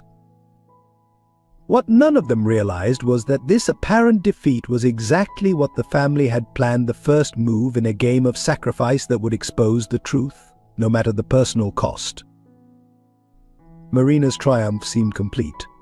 From her prison cell, she watched events unfold exactly as the hospital board had promised when they approached her with their deal provide evidence against Claire, and she would be moved to a minimum security psychiatric facility with potential visitation rights to Alice. The media circus played perfectly into their hands, convicted felon Marina Villarreal vindicated headlines declared. Hospital whistleblower exposed family conspiracy, her carefully crafted interview from prison, tears streaming as she described being framed by Claire and the Gutierrez family, went viral. "I only wanted to protect Emil," she sobbed to cameras. "I saw the same patterns I failed to stop with my own daughter. History was repeating itself, but no one would listen." The board's strategy was masterful. They positioned Marina as a tragic figure, a mother who lost everything trying to expose the truth. Her previous confession during the trial was attributed to emotional distress and coercion. Expert witnesses suddenly emerged, questioning the validity of the evidence that had convicted her. Alexander found himself besieged on all sides. Major donors threatened to withdraw funding from his hospitals. Medical partnerships began dissolving. The board presented him with an impossible choice: sign a statement supporting Marina's version of events, or watch his life's work crumble. Emil's deteriorating condition added crushing pressure. His doctors, carefully chosen by the board, suggested specialized treatment only available at facilities under board control. They hinted that Child Protective Services might need to evaluate Alexander's fitness as a parent if he refused their recommended care. "Just sign it, Dad," Emil whispered from his hospital bed, his voice weak but his eyes conveying deeper meaning. "Sometimes you have to lose to win." Gabriel maintained his public performance of betrayed brother perfectly. He gave tearful interviews about Claire's manipulation, each word carefully crafted to seem damning while actually containing hidden meanings they would use later. "She changed everything when she came into our lives," he told reporters, his voice breaking. "Nothing was the same after she arrived. She completely transformed our family." True statements that could be interpreted two ways. The mansion felt hollow without Claire. Her absence left a physical ache, made worse by the necessity of their plan.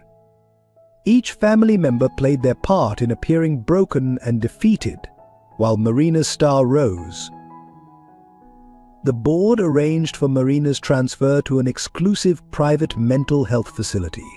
Her public redemption story garnered sympathy and support. She made tearful apologies for her emotional outburst during the trial, claiming stress and manipulation had caused her to make false confessions. "I see now that I needed help," she told a primetime interviewer. "My grief over losing Alice made me vulnerable to Claire's manipulation. She used my pain, just like she used Emil's condition and Alexander's loneliness." Social media erupted with Justice for Marina hashtags. Public opinion, so recently in Claire's favor, swung dramatically. The same people who had celebrated her vindication now condemned her, sharing old photos from her homeless days as proof of her unstable character. Even Sarah's diary evidence was questioned. Experts suggested the handwriting might have been forged, the dates manipulated. Marina's legal team filed appeals based on new evidence and procedural complaints. Alexander watched his security footage obsessively, not for surveillance now, but to catch glimpses of happier days, Claire reading to Emil, family dinners, moments of laughter that seemed forever lost. The cameras that had once represented his distrust now preserved memories of trust and love. Emil, still in the hospital, continued declining. His room, once brightened by Claire's presence, became a sterile medical space again. The paper cranes they'd made together gathered dust on the windowsill. But those who looked closely might have noticed him writing constantly in his journal, documenting everything with a child's detailed observation. The victory celebration at the hospital board reached its peak when Marina was officially released into psychiatric care. Board members congratulated themselves on containing the scandal and protecting their interests. Their decades of secrets seemed safe once again. But in their triumph, they missed crucial details: Emil's medical records being quietly copied by sympathetic nurses. Gabriel's continued recording of every conversation. Alexander's careful documentation of each board meeting. Encrypted emails between scattered allies building a stronger case. Most importantly, they never questioned why Claire's disappearance seemed too clean, too complete. They never wondered why Alexander's surrender came too easily, or why Emil's decline followed too perfect a pattern. Marina's victory party at the private facility was interrupted by a single text message from an unknown number. A mother deserves to know her daughter's true condition. Meet tomorrow, 3 p.m. Come alone. The message included a recent photo of Alice. The breaking point arrived with devastating precision at Marina's psychiatric facility. Claire, having orchestrated her own disappearance, appeared in Marina's private room like a ghost. Her presence sent Marina stumbling backward, knocking over her carefully arranged medications.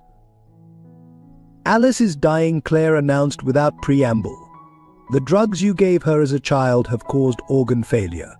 She needs a genetic match for transplant, and you're her only hope. Marina's redemption facade cracked instantly. You're lying. The board said she's fine. The board lied to you, just like they lied to everyone else. Claire placed medical records on Marina's desk. They're still lying. They don't care if Alice lives or dies, as long as their secrets stay buried. The truth hit Marina like physical blows. Her daughter was alive but suffering. The board had used her grief, her guilt, her desperate need for control, all to protect themselves. Her revenge against Claire had been built on a foundation of manipulation. Meanwhile, at the hospital, Emil's condition reached a critical stage. His deterioration, carefully managed to appear natural, suddenly accelerated beyond their planned deception. The stress of maintaining their facade had taken a genuine toll on his fragile system.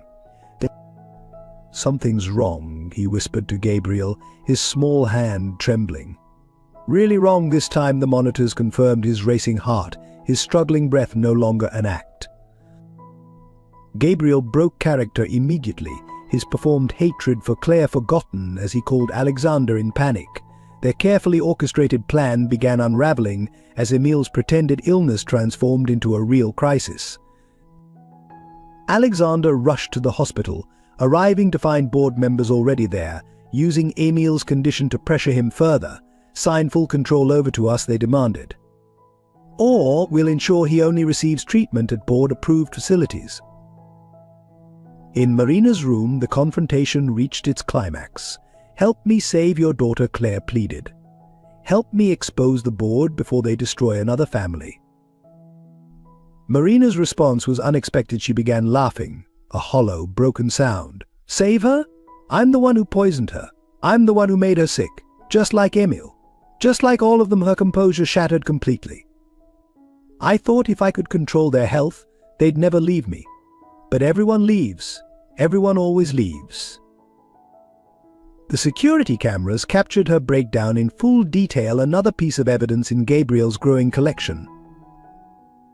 But this time, the footage showed something else: Claire reaching out to comfort the woman who had destroyed her life. At the hospital, Emil's crisis brought their deception to a breaking point. His genuine distress called for immediate intervention, but the board-appointed doctors hesitated, watching their superiors for permission before acting. Help him, Gabriel shouted, his carefully maintained act forgotten in real fear for Emil. What are you waiting for? Alexander faced his moment of truth. His son needed immediate care, but the board still held power over the hospital. Every second of hesitation cost Emil dearly. But then Marina made the decision for all of them. Having heard about Emil's crisis, she stormed into the hospital with Claire, her psychiatric release forgotten in the face of a child in danger. The sight of them together, the supposed victim and villain united, caused chaos in the hospital corridors. "I confess," Marina announced to the gathering crowd, her voice carrying over the medical alarms, "to everything. The board's corruption, Alice's fake death, Sarah's murder, Emil's poisoning. I'll sign whatever you need. Just save him, please." Claire rushed to Emil's side, her medical training taking over despite her fugitive status. "He needs specific medications to counter what's been in his system," she called out. "The same protocol we used for Alice." The board members tried to intervene, but hospital staff, having witnessed too much, finally broke ranks. Dr. Reynolds appeared with the required medications. Nurses moved to assist Claire without waiting for board approval. Gabriel recorded everything, his phone capturing the board's attempts to stop treatment, Marina's public confession, the staff's rebellion. But it was Emil's voice, weak but clear, that delivered the final blow. Mom knew he managed between breaths. She wrote it all down. Every meeting, every decision, every child they hurt. His small hand gripped Claire's as the new medications began to work. That's why they killed her. The breaking point became a shattering one.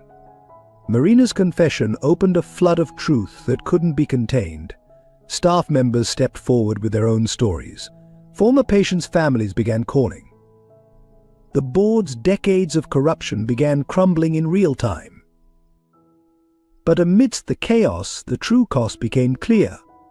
Emil's condition, though stabilizing, had suffered real damage. Marina's breakdown was genuine and complete, and the family's carefully planned exposure of the truth had nearly cost them everything they were fighting to protect. The truth emerged like a tsunami, starting with a single document uploaded simultaneously to major news outlets worldwide. Emil's complete medical diary, detailing years of subtle poisoning and manipulation, appeared first. His childish handwriting carried devastating credibility as he described Marina adding substances to his drinks, board members pressuring his father, and overheard conversations about maintaining control. Within hours, Gabriel's massive archive of recordings began streaming on a dedicated website. Hundreds of audio files, meticulously catalogued and time-stamped, revealed the board's conspiracy in their own words. "The Collins girl was convenient," one board member had said. "Marina's grief made her the perfect weapon." Sarah Gutierrez became dangerous, another recording played. She was asking too many questions about Alice. But the most damning evidence came from an unexpected source. The hospital's own security system, programmed by Alexander to create redundant backups, had been silently documenting years of board meetings. Every decision, every cover-up, every calculated move was preserved in high-definition video. "Delete the real death certificates," a board chairman ordered in one clip. "Alice Villarreal officially died 5 years ago." That story stays buried. The avalanche of evidence proved overwhelming. Sarah's complete diary, revealing the board's systematic abuse of power. Financial records showing decades of falsified documents. Medical records of other children used as pawns. Email threads discussing problem staff members. Security footage of Marina being manipulated by board members. Witness statements from staff who'd been silenced. Dr. Reynolds, finally free from board pressure, released his own evidence cache. Years of altered medical records, forced signatures, and threatened families painted a picture of institutional corruption that spanned generations. They used children's health as leverage, he testified to state investigators. "Sick kids make desperate parents. Desperate parents don't ask questions." Emil's recordings proved especially powerful. His iPad had captured dozens of interactions where board members openly discussed using his condition to control Alexander. "Your father's hospitals help thousands," they'd told him. "Sometimes one child's comfort must be sacrificed for the greater good."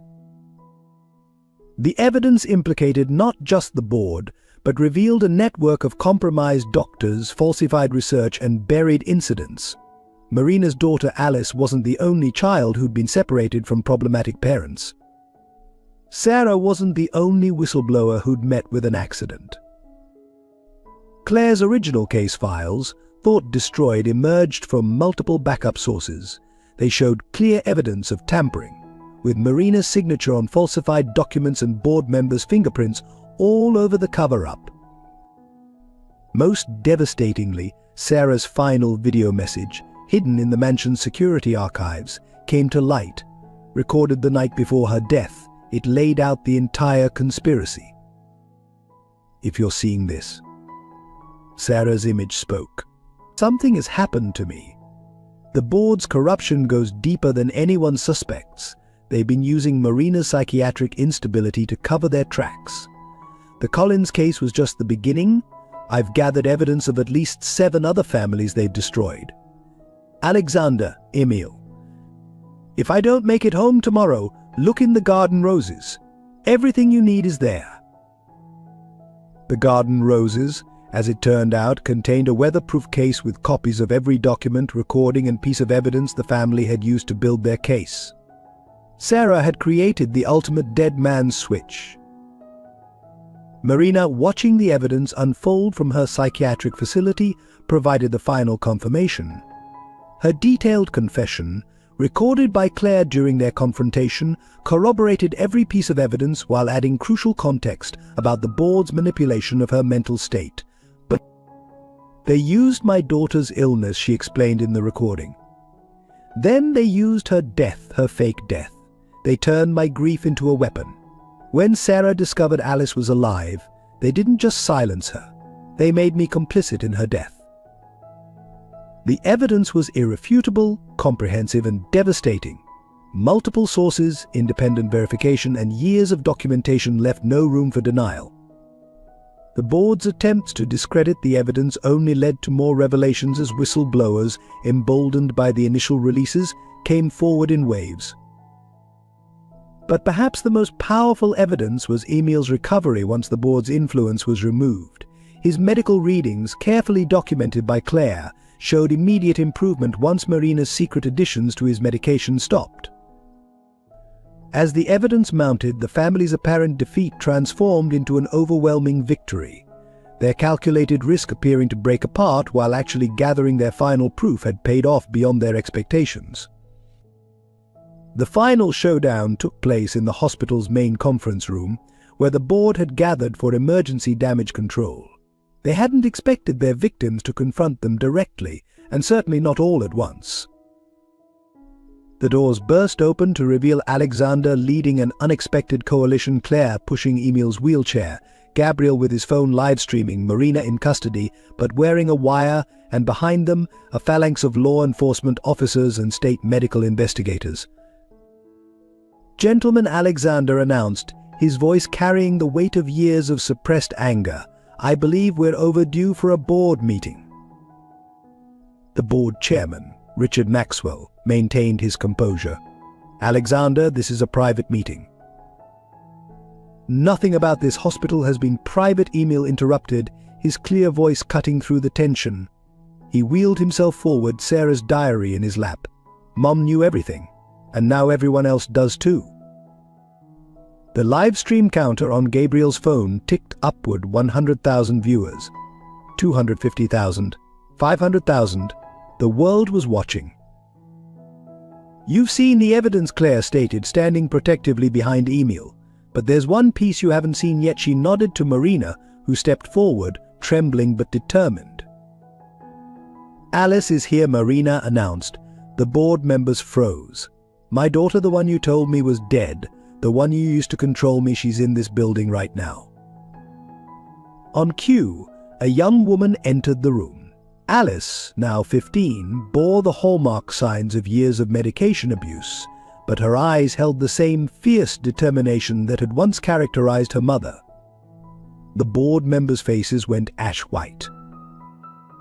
"Do you know what it's like," Alice asked quietly, "to discover your entire life is built on lies? that the mother you were told abandoned you was actually fighting to save you. But Maxwell attempted to regain control.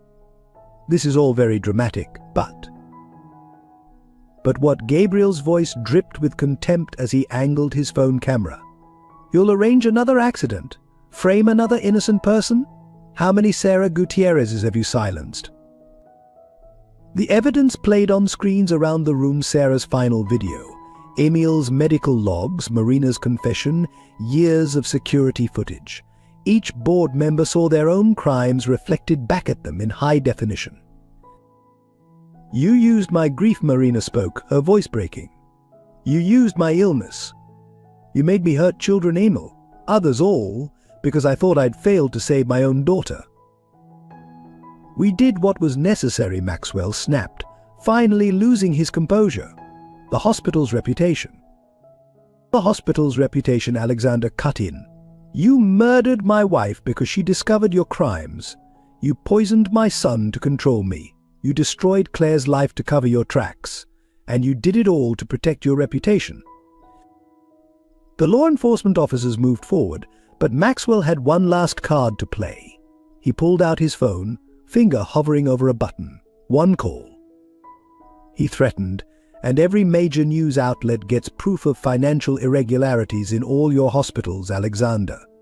You'll lose everything. Every facility will close. Thousands will lose their jobs, their healthcare. Do it, Emil challenged, his voice strong despite his wheelchair. Show them how you blackmail people. The whole world is watching.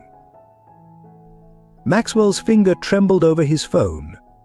The live stream counter passed 1 million viewers. It's over, Claire said softly. The truth doesn't need manipulation or threats. It just needs to be spoken.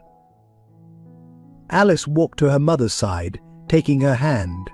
Marina, seeing her daughter's forgiveness, finally broke down completely. I confess, she sobbed. To everything. Every document I falsified, every person I helped them silence. Sarah Gutierrez came to me the night she died, offering to help expose everything.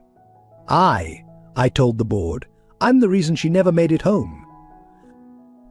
The confession, broadcast live to millions, broke the last thread of the board's control.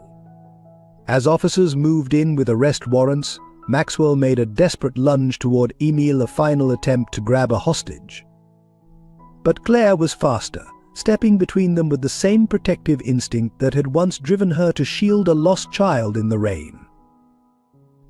No more children, she declared firmly. No more victims. The arrests were swift and comprehensive, but it was the image of the family standing united, Alexander and Claire flanking Emil's wheelchair, Gabriel documenting everything, Marina and Alice reconnecting through their tears that would appear on front pages worldwide. As the board members were led away in handcuffs, Emil reached for the last paper crane on his wheelchair tray. He released it into the air, watching it drift in the conference room's air conditioning current. Mom used to say he announced to the still streaming camera that the truth is like a paper crane. Once you set it free, it finds its own way home. The aftermath of the board's arrest brought healing in unexpected ways. The Gutierrez mansion, once a fortress of surveillance and suspicion, transformed into a true sanctuary for their reconstructed family. Emil's recovery, once freed from Marina's tampering, progressed rapidly. The paper cranes in his room now flew freely, no longer weighed down by secrets. During his physical therapy sessions, he had not just Claire's support, but also Alice, who understood his journey intimately.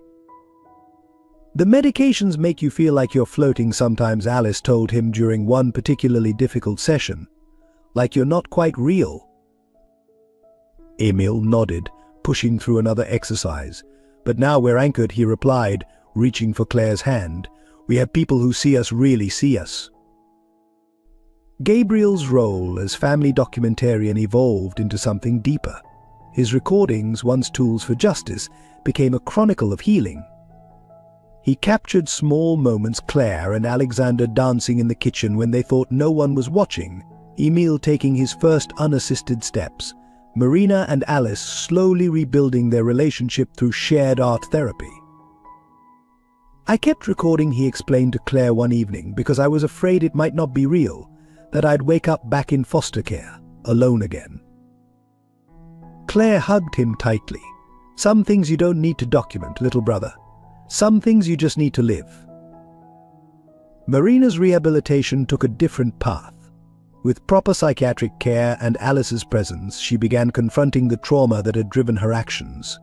The hospital board's manipulation had exploited her existing mental health issues, turning her maternal protectiveness into something toxic. During family dinner, now a nightly ritual, Marina watched Claire helping Emil cut his food, saw how naturally Alexander's hand found Claire's, observed Gabriel and Alice sharing secret smiles over inside jokes. I wanted to control love, she admitted quietly, but you can't control it, you can only let it grow. Alexander's transformation was perhaps the most profound. The security cameras came down one by one, replaced by family photographs. Each blank screen removed was like lifting a weight from his shoulders. The mansion's halls, once cold with surveillance, warmed with laughter and life. Sarah would have loved this, he told Claire as they watched the children, and they were all their children now, in different ways playing board games in the library. She always said a home needs chaos to be real. The really beautiful moments were the unplanned ones, like when Emil, during one of his stronger days, asked Alice to help him make paper cranes for the hospital children, or when Gabriel caught Marina teaching Claire her secret recipe for hot chocolate, the same one she'd made for Alice years ago. Family isn't what you control, Emil observed wisely during one such moment. It's what you let go of. The security footage that had once been used for surveillance now captured different scenes: impromptu dance parties in the kitchen, late-night storytelling sessions, wheelchair races in the hallway strictly against doctor's orders but enthusiastically supported by Claire when Alexander wasn't looking. Even the garden, where Sarah's evidence had been hidden, bloomed anew. The roses that had protected her secrets now watched over family picnics and stargazing sessions. Marina and Alice planted new flowers together, their hands working in sync as they rebuilt more than just a garden. One evening, as summer faded into autumn, they gathered for a special dinner. The table that had once hosted tense confrontations now overflowed with dishes everyone had helped prepare, even Emil's slightly lopsided cake that Claire had helped him bake. "I have an announcement," Alexander said, standing. "The hospital board's assets have been seized, and I've been thinking about what to do with them." He revealed his plan, transforming the corrupted facilities into a network of family healing centers, places where medical care would come with emotional support, where families separated by illness could stay together, where truth and transparency would be fundamental principles. And he added, looking at Claire, "I'd like you to help me run them, all of you, each bringing your own experience, your own wisdom." The proposal wasn't just about business. It was about transformation, turning places of pain into spaces of healing, converting their shared trauma into shared purpose. That night, after the others had gone to bed, Claire found Emil in his room, making one last paper crane. "What's this one for?" she asked. "For us," he said, releasing it to fly in the soft breeze from his window. "For everything we lost and everything we found." The crane soared briefly before landing on his nightstand, joining others in a colorful family of paper wings. Each one represented a piece of their story: the pain, the healing, the love that had ultimately saved them all. "You know what Mum wrote in her last diary entry?" Emil asked sleepily as Claire tucked him in. "She said that sometimes families aren't born or made, they're rescued. Just like you rescued us, Claire." Claire kissed his forehead, thinking of all the ways they had rescued each other. "No, sweetheart, we rescued ourselves, together." 1 year after the board's downfall, the Gutierrez Family Healing Center opened its doors. The building, once a monument to corruption, had been transformed. Glass walls replaced hidden surveillance, Gardens bloomed where secret files once molded, and families filled halls that had echoed with conspiracy. Emil cut the ribbon from his walker, no longer needing the wheelchair but keeping it nearby as a reminder. His hands, steady now without Marina's secret additions, held the scissors with pride. Claire stood beside him, her reinstated medical license prominently displayed in the center's lobby alongside a wall of paper cranes. Each crane represents a family we've helped, Emil explained to visitors. When they leave here, they make one to add to our collection. The center's success stories mounted quickly. Marina and Alice worked with parents struggling with control issues, their own journey serving as both warning and inspiration. Gabriel developed a youth support program for separated siblings, ensuring no child felt as lost as he once had. Alexander's transformation from suspicious watchdog to trusted healer became complete when he removed the last security camera, replacing it with a simple suggestion box. "We trust truth to find its own way now," he declared. The resolution brought unexpected peace to all involved. The board members' trials ended in lengthy sentences, their corruption exposed beyond doubt by Sarah's meticulous evidence. Marina's mental health improved steadily under proper care, her relationship with Alice growing stronger through honest communication. Most remarkably, the center began receiving referrals from an unlikely source, the prison system. Former board members, facing their own guilt, started directing families they had once harmed toward healing. One morning, Claire found Emil in the garden, surrounded by roses his mother had planted. He was reading Sarah's diary again, but this time without sadness. "Mom knew this would happen," he said, showing her the final pages. "She wrote that truth doesn't just set you free, it builds something new from what was broken." The resolution wasn't just about justice served or wrongs righted. It was about transformation. The family that had formed through crisis had become something extraordinary: healers who understood wounds, protectors who recognized vulnerability, truth-tellers who respected the power of words. In the center's main hall, they hung a simple plaque bearing Sarah's last written words, "Love sees clearer than cameras ever could." Below it, security monitors once used for surveillance now displayed only one thing: the growing collection of paper cranes, each representing a family finding its way home. "You know what's funny?" Emil remarked during their first anniversary celebration. "Marina thought she was destroying us by bringing us together. But sometimes the things meant to break us end up making us whole." The resolution brought not just an ending, but a beginning. Each new family entering their center became part of their extended story, each healing adding another chapter to their shared redemption. The healing process manifested differently for each family member, weaving their individual recoveries into a tapestry of collective strength. Emil's physical transformation became the most visible symbol of their triumph. Free from manipulated medications, his body grew stronger daily. The child who once couldn't leave his wheelchair now led tours of the center's gardens, his walker decorated with paper cranes. His medical charts, once a source of despair, showed consistent improvement. "It's not just my body healing," he explained to a young patient. "It's like my whole world got better. When the bad stuff stops, you find out how strong you really are." Claire's healing came through her work. Each child she treated helped mend a piece of her broken past. Her office, once Marina's domain, became a safe haven where worried parents found hope and frightened children found courage. The medical license on her wall represented not just professional restoration but personal redemption. Alexander discovered healing through trust. He learned to silence his suspicious nature, to believe in people's goodness again. The security room that once dominated his life became an art therapy space, where Marina and Alice helped children express their fears through painting. But Sarah would have loved this, he often said, watching families leave stronger than they arrived. She always believed in healing through connection, not control. Gabriel's healing emerged through storytelling. He started a support group for siblings separated by circumstances beyond their control. His recordings, once weapons for justice, became tools for teaching empathy. Each shared story helped piece together his own fragmented childhood. Marina and Alice's healing journey proved the most profound. Their weekly art therapy sessions evolved into deeply honest conversations about control, love, and forgiveness. Together, they helped other mothers and daughters rebuild trust shattered by illness or intervention.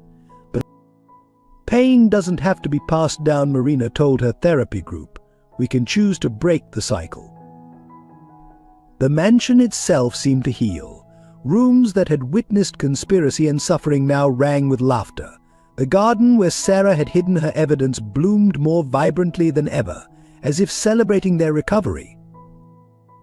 Even the paper cranes evolved. What began as Emil's coping mechanism became a center-wide tradition. Each family created a crane before leaving, writing their hopes inside. The collection grew, a flowing river of colored paper carrying countless stories of healing.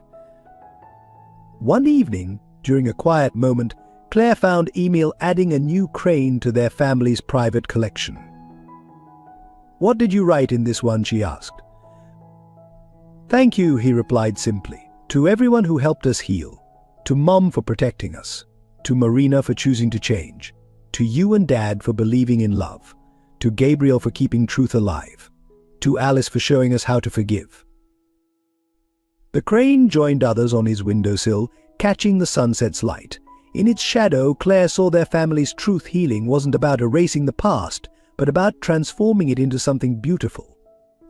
5 years after the center's opening, the Gutierrez family gathered for a special celebration. The occasion Emil's first steps without any support, a milestone that symbolized their collective journey. The mansion's grand hall, once a showcase of wealth and power, had been transformed into a warm family space. Photos chronicled their journey: Claire and Alexander's wedding, Emil's gradual recovery, Gabriel's college graduation, Marina and Alice's first art exhibition, and countless moments of everyday joy. "Remember when we used to be afraid of this place?" Emil asked, walking confidently across the room to adjust a crooked frame. The photograph showed their first family dinner after the truth emerged, all of them looking exhausted but relieved, healing already beginning. The center had grown beyond their wildest dreams. What started as one building now comprised a network of healing spaces across the country. Each location followed their core principle: transparency heals, truth liberates, and family transcends biology.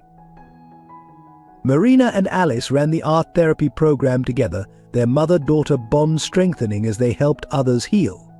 Their shared trauma had transformed into shared purpose, their story inspiring others to believe in second chances. Gabriel, now a renowned documentary filmmaker, created a series about families overcoming institutional abuse. His work brought change to healthcare policies nationwide, ensuring no other family would suffer as theirs had. Alexander and Claire led the center together, their partnership extending far beyond marriage. They balanced each other perfectly, his strategic mind complementing her nurturing spirit. Their love story became legendary among patients: the suspicious widower and the wronged nurse who found healing in each other. Emil, now a teenager, showed no traces of his former frailty. He planned to study medicine, determined to become the kind of doctor who saw patients as people first. His collection of paper cranes had grown so large that they needed a special room, each one representing a family's journey toward wholeness. Sarah's presence remained strong. Her diary had been published, becoming a guidebook for healthcare reform. Her garden flourished, tended now by all of them together. Her final message, "Love sees clearer than cameras," became the center's motto. On this particular evening, as they celebrated Emil's achievement, a new paper crane joined the collection. Inside, each family member had written a single word: Emil strength, Claire faith, Alexander trust, Gabriel truth, Marina redemption, Alice hope. The crane, crafted from paper marbled in all their favorite colors, took flight in the gentle breeze from an open window. It soared briefly before landing atop Sarah's photograph, as if blessed by her memory. "You know what Mum would say," Emil remarked, standing tall without support. "She'd say this isn't just an ending, it's a beginning." They stood together, this unlikely family forged in adversity and tempered by love, watching the sunset paint the paper cranes in shades of gold. Their story had become more than a tale of survival. It was a testament to the healing power of truth, the strength of forgiveness, and the unbreakable bonds of chosen family. In the end, love had indeed seen clearer than any camera ever could. The end. The end. Thank you for joining us on this emotional journey of love, redemption, and healing. If this story touched your heart, please take a moment to like, subscribe, and hit the notification bell to never miss our upcoming storytelling moments.